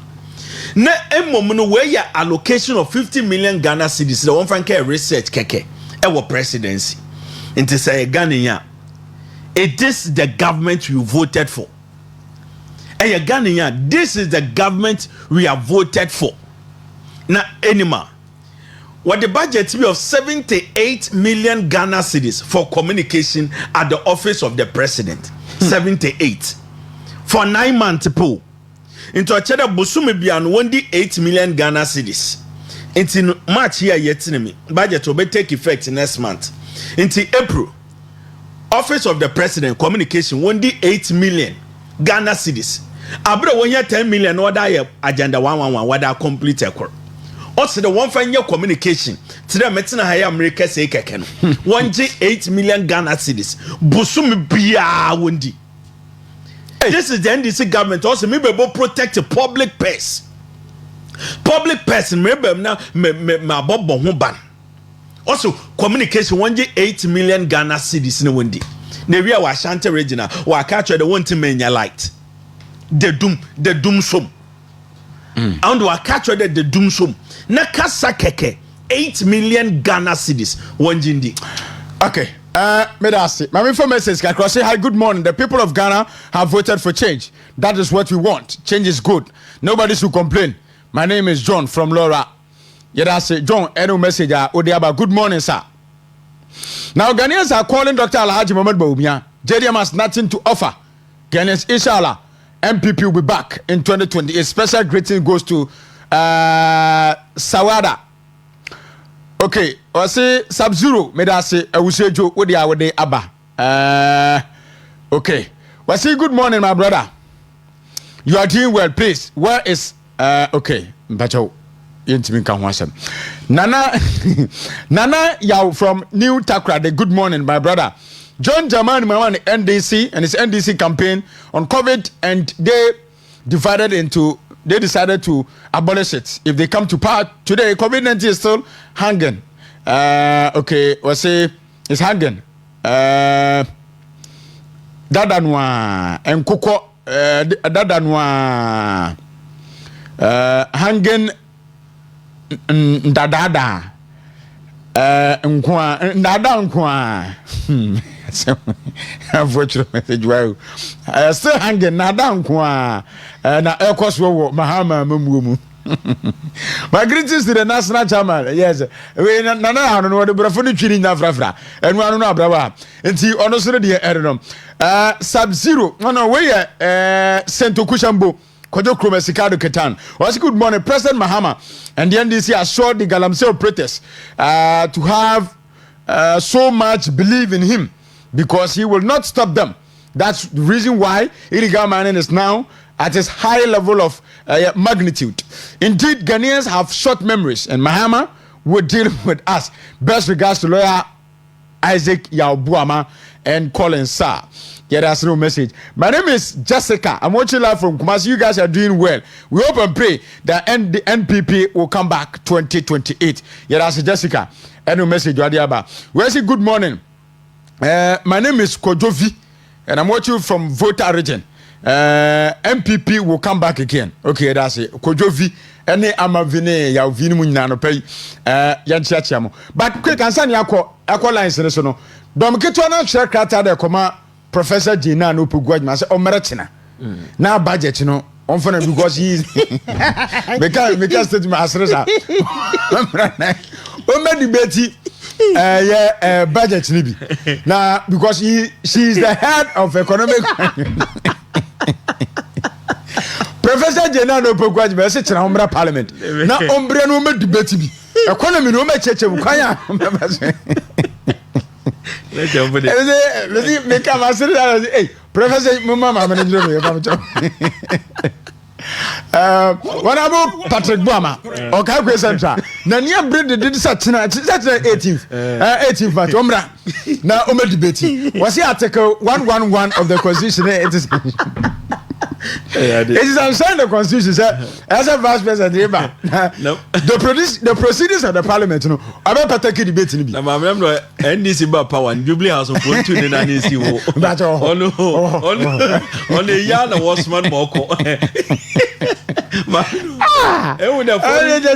foreign dignitaries of our country, he has never even officially met one. Just Mutagi on the yard was one more. If I'm just with your mama, I don't know. Yes, someone more general. My sister, one general, yes, someone. Yes, someone. But almost one, but see constitution in my coin. Yes, enter your patch. Now, almost 30 said, well, maybe I'm afford to know why the education until you are medication. I'm never debate education. You had one call. Ya can economy and if I can do it. Omunyamo Macanela, Omra. I know, but on the most no suit. Almost Omra. I'll be up on Chow. Now, debate. Yes, someone there. One mamma. Because mamma, you know, and this about power. A ye programs, but part of cabinet meeting, Jinda Wako be that. Oh, COVID. Amen. Yes, amen. Yes, amen. Now, a park with him is at Ampo Brobre. Now, Brobre. Now, we said that that woman everywhere for campaign purpose, but part of and this power part he will be integral part of the boy. Abu, one thing I want to talk about is also Yamin. Yeah, just if Yamin say this is for the departure. Yes, Abu, you see what Ghanaians have not noticed in there. One, NDC government through this budget will make any allocation, any policy be for job creation. Rather than in the budget, they made an emphatic statement that this year there will be freeze on employment in the government sector. In every government sector, there is going to be freeze. It's because the madness when the budget the only thing they can do is the mass dismissal or revocation of appointment here. Worry. And open method NCA when a regional director has been dismissed. So now, in order to fulfill the wish of their grassroots or executives, one, they have to sack a duly employed Ghanaian, so that they will create space in the government sector to employ their grassroots. Now, you have to be someone there. It's in the democracy what you want to do in our young people for. These people voted for you. Make nurses in Ghana, they were making TikTok videos Even when 4 months of the allowance were paid, they were making videos that they will still vote against MPP. And that also there's going to be freeze on the public sector. One team in phobia. Intercession no. A Ghanaian na say NPP time a quote due processing. No wafu ejuma, you are being sacked, so that they will create space for their grassroots. Now this is what NDC are telling us, that every university na ebre nenya wejuma, and the regional executive bia only certificate will come for your work. Now this is the agenda. Say my only certificate, they will come for your work, and the team with the mass dismissal so and they are not yet finished with the mass dismissal now. They have embarked upon. So yelikache NDC funde, especially to Joseph Yamin, that if you have any promise for your grassroots, for your executive, create employment. 24 hours economy now a promising. In this budget, there is no allocation. And terms of any policy framework, as some kind of feel no your policy framework and san wadaba. So tell your grassroots or your executives in there once in a one trend. Na 24 hours in a promising. Oba obenye juma. Don't go about dismissing Ghanaians who have been duly employed simply because you want to satisfy your grassroots. You will never give you that space on that agenda. Rather, we are waiting for your 24 hours economy. Make sure that it comes into fruition. Make sure that we 24 hours in why you juma. Because I say juma be an impact train obeye. Inter regional commander, netima for NDC executive ni bidashim. Ekoko anopa tutua. Ne NDC regional director also about tuado. Then NDC communicator also about tuado. Rather than sisi aneliji Ghana fwedi. Abre nim den timi 24 hours economy. Abre nim de budget ni muno and create employment biara. Ne mum na promise one abejuma na edmamon.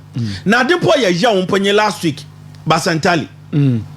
This gentleman made so much noise in this country that His Excellency Konadu Dankwa Akufo-Addo in Nebukadnezar or destroy Ghana. And Mejuma says why you odaba. Last week when you joined for air security, they signed a memorandum of understanding that wole baba fa embebun NDC for 6,000 as security. Now kwa join for S na it is alleged that one monthly salary is 600 Ghana cedis. One to Senate na adi nyina or yes 600 Ghana cedis. Into no NDC what boy MPP you need to do there.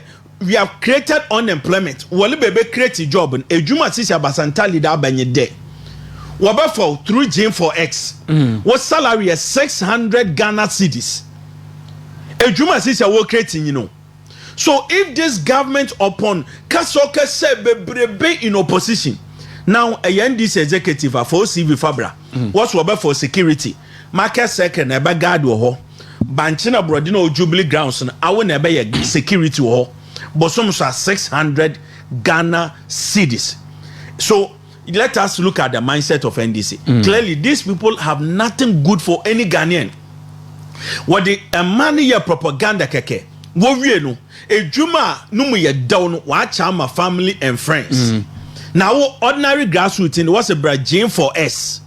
Never a security. Well, from for 6,000. But some are almost 600 cities. Abu, can you survive with 600 cities in Ghana? You cannot survive 600 Ghana cities in Ghana. Promising 600 Ghana cities as a security.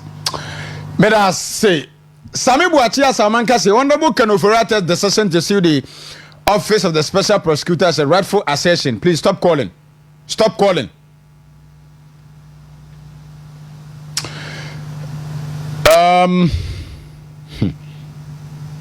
Anyway. Rightful assertion of his constitutional right as a citizen of Ghana. The declaration of an individual as a fugitive while their lawyers are in contact with the OSP is unwarranted. The OSP's conduct indicates an abuse of power and disregard of law, and it is crucial to recognize that individuals are subject to the laws of Ghana. The practice of damaging someone's reputation True unsubstantiated claims must be stopped. The culture of intimidation and harassment must cease regards to Honorable Protozua. Protozua there. Menen ntokwa ne nyene ne yebeko. Sule sunyane ketike. Fellow Ghanaians, President Mahama was not seeking power to come and improve the lives of Ghanaians, but rather to plunder the state and continue amassing wealth for himself, family, and his party and DC. He has unfinished business to do in government. He has no good plans for Ghana. He is taking Ghanaians for granted. He has our government. Long live Ghana. Long lives NPP. It is still highly impossible, inshallah. Sule, I'm in Tonka after the program. Tonka Chepa. This one also says, good morning, Abu. We thanks to Wuntumi Media. God bless you and God bless Wuntumi and his workers. It has a pa. We are Papa Yak, second day. Thank you, Papa. Name Oshao. Was he good morning, Abu? In the presidential statement, he said something about NS personnel going through 6 months military training. He want to bring armed robbers. Okay. Onosuro dia ote aba eno. None of your panelists speaks Infante. Sir. Yeah, Infante. Yeah. Na baba ya simo Kenya Infante. Opani nya Infante na Kenya. Infante na Kenya. Yeah, ni ante Infante. Infante na wo kan ba to na roba. Ti o we sema we nya se bia. I said, "Oh, we have no problem." In Canada, 0248071174, 0248071174. Yemfa frefo kakrana. Yes, so 910. Wuntumi 101.3. Western Diamond TV Facebook, Western Diamond TV Multi TV Decoder, Western Diamond TV on YouTube, Western Diamond TV on TikTok. Mon like you and I'm follow you. Now, you post videos. No so much. Good morning. Abu Sento Kushamonio. Gentium, Yanti Ominia. Yamishamu Papa Obujman, Michelo Yabuama, a skeleton, and people in number the Coransaso. Hey, Ghana for them, Susan, in a warfare. Them is to say, in a warfare. And that's so Kuma, Obiaso, on your no NDC, so NDC win. In that, I'd rather for the show was Subu, Jada Yamipe, no Nimunasem. In the two and a boat on Yadaka Kraba. Galamsen wa jate se wukuma de ndi dama ya besre ya beso man penjon do mani mama onya boso o se Ghana funyi atete dum so no brenda bebesa ya da se ohutini. Good morning.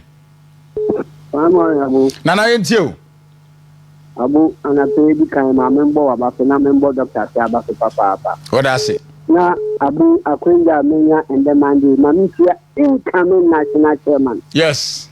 Bernard Inchulisiako. And so Krachama about Western region. Why? And I paid the Aquarubia Yamianica. You see, Abu, more beer Jijan chairman, more beer Jijan and the better. Oba all the things. That was at the whole air chairman. Okay. You see, Kaka can say, Abu, wouldn't come Americana.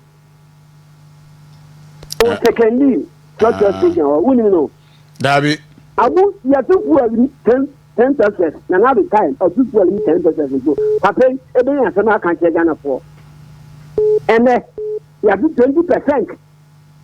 You have 20%. I said, no, can't get Ghana for. Abu, you can't get Ghana for. So, more and then, the quality of the I say, yes, you. And that was what I was guide. Ah, now look at what went to me. What I've got no more battery. Thank God for when the India into 4 good years. I will go assemble for Papa. You will assemble the port. Nana, that's a good morning. Good morning, dear. Or this year, maybe I would be Okasa Free Woody. No, your friend Japian, because if you magazine. Open a yentio. Aha. Let's let me say. And this is for Ghana, papa. Now, so Ghana for the win. One sorry, now one more ya, a Kufrado. Kufrado, the program is the two Honoma. A top secret Ghana for in our way, especially Southerners, those in Southern Ghana. You actually say, Cocoa, if Southern Ghana, timber, bauxite, manganese, diamond, salt, oil, in Southern Ghana. Na janum no won tua school fees when ye bia ube go school the school practice the education yenya president room yenya vice president room yenya ministers ukodwuma penifakasi so na Southern Ghana so papa nye sika mfentua na chese udu be twawura nso make us say ni papa yin fi Southern Ghana front to man transcendent side hu says had been as ye promoting no ye maintain no le bua Ghana ye hu ye chim kom ya fe ye manom ye mpe. Okay, yeah, that's say also afre ba so be 0248071174. Good morning, Udin baby akase free. Hello. Yes sir. Good morning. Morning. John here. John yenti Olora. Yes. Me was in this be Ghana for. Bushikano. Oh yeah, in charge of 24-hour economy. I buy a with the taxpayers' money. Any emolument be a fatano, a cop. But up to date, the 24-hour economy of even crumple no fire by any day. I said Ghana no ye tear global. And I say by way almost the share dear acco. Until say up to the next 24 hours. That means this office way and I said way policy way or more implement here. I will see President Mahama to court. Good morning. Good morning, Abu. Would you maybe I can free? I feel no me face chakra. Would you create you? Yo. Me dem yeli three chakra. Me bisa man say ya pan tewu. Sanity pada ye toma mbofra mayua ayi omuwo JHS ni ayi first year and second year SHS. Any Ghana for I will for the catcher a mine say said the catcher Mahama say yes I don't know ama ya mama mayua nana. And I say ejuma ni ehwe. Nipa baumia ene ma huma bo ene atinka so afa wo adwuma mu ye tiomuka wo omo financial economy ye tiomuka ebi die sai tati for me ebi die June ene abi ba obe sako mu na esan say ye pamo fi aban mu 2016 to wo fu odebufu ne bae obe pamo mi na ene hia wana say e major sanity pada o pegya ye munyuma bi abo pegya ye mo jana bo pe omo ma yan kan sam ewo fidesu why Abu Kedasi Odikro good morning. Morning Abu Bacha wanye Let's go new openi yentio Abu ba minister national international chairman want to on the communicators you push up one ko ma bro ba power aye because party are power we are just to national chairman we are just to the opposition party there we who did that nti chama want to be da obi ano o shinga no boot no emergency ya do ba okay and also ma no so kwanya tumi ntia the friend say in other Canada and Japan in come flag bearer the friend say in charge of Germany sir na chama basi in ntia o na lawyer bo ama yeah Abu adawo ko mfi na bo chama to fuel omo ti o mlo ife ma you man almost sorry almost said that for change omo je ibo bo omo ka so omo se akufu ado ababo Ghana na ye bi akufu na no mo bo na bro but when you can yes boy you ma ku do a ya uye bibi free wati what uchi memu na so ye mamboni akufu ado no ba ye education what by ka also o man no mu na agabafo mu si mu ye a couple of places in Ghana, we are there 47,000 Japan, more to a good father. No money is a good father. HS will tell you. No money is a tell you. I got your father asked, she told me, Jacopo, oh, Mokochetti. I did the MVP. You trust her, I did not communicate. I did was a good father, I not communicated. I do 29%. Only the 70%. Yeah, that's opportunity. Good morning. Oh, great Nana Abufra. Jewa Heba, Yenti Wajinche. This year. Yankopon found na onka the incoming chairman won't be one. Jewa Heba, me bona baso. Na menchia me godfather chairman this year. Na fe menchia honorable court former minister. Nyamen kan ho ne boa for. Na won say lawyer as it aboa man so fantastic. Everything kan ho. Na minwa. Fe ewi aswo ya na die Japan se ukrad pa na hunu so esombo na obemu dia ba fa akọ NPP for ya nkoto aba nyina na mgini si de ache ye ho na emum ya fe ni ya hunu differences awom and Prah NDC Mahama president Eksha ya brand wo ye flagbera 2020 don't forget so chas antro na bi na anye 2024 was a bit antro no kato ho no say e be dru se wo ba be pribibi e chantro bi a wonim na utwawie na unya wanya ene yen hwe de ekoso na ye busa wo se sia fair increment na eba no transport increment no na chairman shan eti western hanu bi eda so wa ha and one yes, I know we have two petrol mu be for buy a abu say I come there 5 times so. Okay, Ghana for in fact, and this one young crofo I bit me a dear who to one so. And if they say a free SHS not for you now, you and one cofa sanity pad, the other sanity pad, Nakasano, and you're saying. One did and nobody wants her. Free SHS could be being get the Akon and Crown Ghana for almost a month. Na mo betu am school fees mo ambato mo dua na adi afa dia dia akodu nse fuel na ya pitum no ye hwe yanim me dia da say JY good morning Mr. Abu Fatau Kumbugu yentio me da wase wa ya dia nyame hira wo pa me fa akonya wo sira me cha ho na anodom pre me cha me papa loyen na obir boyen aya na wa cha alhaji habib idris MP di Matolon constituency asama would have him no. Mr. Abu, Yaura, John Dramani Mahama. Maybe MP media or Cassa John Dramani Mahama by one year in Piano Crampona before. Because John Dramani Mahama yet to have a man, the seal crampo and 9 crampo. The time I empty the jack when they to crampona, I dare your friend them to crampona and the seal crampo them to Ataba. Na no kwampo wa wusu no ho kwampo aye me de o dam pare IGP papai mam ndina John na akufo ado oro na appoint wo dam pare ba ya o ti onu de hey MPP de on pe MPP ase MPP ni di ye me se kwampo ye mfa no kokko enam se nyama o ye ni nyina la sa oni John Dramani Mahama ye meeting na John Dramani Mahama say hey IGP wo de boame me baba ye president IGP no me di ba mawo na no wa wusu no ho krampo na ye me de and na je say IGP they say dam pare opposition ye ni una e opposition o and aya Ghana for ni papa yes say so by Mr. Ghana for 2028 na ye ko e ye papa ye wura chairman wontumi chairman ba ko pe in kan national chairman Mr. Ghana for region bia constituency bia mo mayan to abama chairman no mayan national chairman adi ama MP Pramanyu.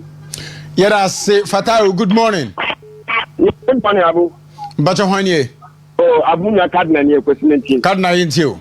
Na Abu ya de ame ase medium so na pe bia me den ame ase papa why adom ama the second coming of John Dramani Mahama Abaso. Abu chagana ha ye we yenwa person there apancho so ye ni wa onhu na never the ni hin no wetutu and that of so to lori frame Ghana police mo nso and when you tax to the former NDC for introduce new 4 taxes wadaba Ghana what's in there one fa obia wa bana adwunem na youth newa ye model sin obia wa Ghana the youth of Ghana the youth of Ghana wa aya so la ya kwato abama NDC ye model papa so from bia we adwunem bia abu anu de sabe ya adom kita mensa na adwuma kwa te medwuma na me ye miskato na wo so epa abana adwuma na aye ne ntam na so ma kan de ya me ya adom a NPP ya yakwa ka organize ya ho na 2028 ya sane aba ene ya me adwuma yera se kadna ewo wonso wajenche good morning Yeah, good morning, Abu na design. Me hu ye na so e. Yanko Ponadum. Abu Bra Manfred ni. Manfred yentio. All right, ana pe maminchia the finance David President our Hanta Samuel Kojo Bridge. Na mi chama untu the incoming national chairman. Na lawyer Abuama. Oskeni, yanko Ponsensia Ghana for moto aba ma NDC. And I me no ka say yare adosu mukromra ritual ashes. And then wa kwaletia Abu and Kulubu asatu wa Ghana. You to me dim light na kwabrani na ya kwakwada konkwadu afi. And then mango di aso baba na ni pada sani. I don't mosquito na ka atiche na oda ho because oda dem a hit bet no. Now we are the babra. What your budget 78 million Ghana cedi and kwa ya the communication. Then fana kwa kwa 50 million and I dey akwa research. Abraham no ka say Ghana for you school amugu fie nya adwuma ye. Your mama promise Ghana for me the adwuma ba. Covid after mo so mba be here for ecosystem. Omo ya na said association. Now ya can be a Ghana friend and then kwala mboko school. Omo the na free education for so be and so sikeni be tune tune ba na sikeni da na so to me to sanity parama ne ba ma ne banko school. And I no ka say oh your about time na wa so gu so a Obani yes school ni udi obani joining na we are sample extra 5,000 because you are going to pay body fee yanjo kadaje be 2,000 plus percent your feeding fee no to area next time obeda usina so oba phone wadin. My friend, that's a good morning. Good morning o. Bacho hanye. Bacho ye frame ade o. Me bacho question TV na. Good morning. Udin baby akasa free. Hello, Jimmy, better to get it area. JB and you. Abu had a watch in my palm, when you're that woman. That's for the one you had to watch in the my blue. Kakao wine there.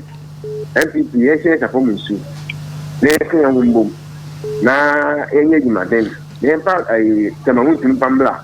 Nina, I am going to dom, name the planning. Now, much beyond it, in Ghana, come back and about you. Yeah, that's it. Good morning. Good morning. Good morning, Abu. Udi baby afrefi. Abu your friend Nana Kwame. Abu. Nana Kasawe. Me bo abaso ni wabi jofo. Yeah, that's it. I will Jumason amuye wo Western region. Now, kakra me person make can say I no pay me tiwa oba ni kashi. Amu chairman na say look at yase. Ghana there sebi oye den kwatiafo ana gitumi. Ujitumi we are not companions afford omadi. Yego Muhammad na say Ghana dey adwene etiabomu ya was short memory. Enti you see na we jai. Enti no sadio ma we cause mani nya ho. We call the pension obedi nyafu no ko. Communication sikaya we channel 78 billion Ghana cedis. And yes, Kakito. Wouldn't the Omni Bayer? What's that Dubai Vinia or radio that is do on Casamo? Tank of one of this country by the Chiobuka.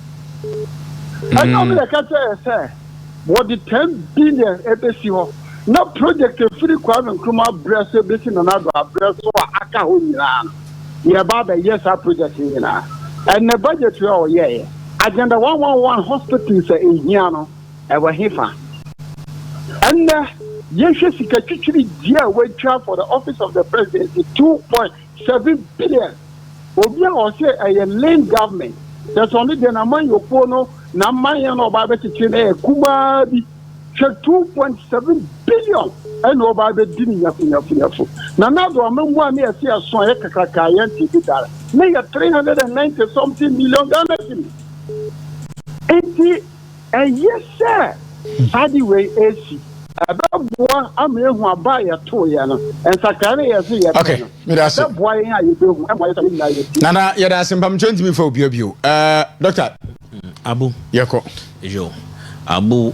Sisi ade 9 months ya ode in any mede or ya bre na mane na through this government and the budget what that to Ghana for yenenim and the sisi I say to survive 24 hours in Ghana or a miracle na 2028 or what we have to go back to the new patriotic party, because clearly NDC actually it takes only the MPP party to take Ghana forward.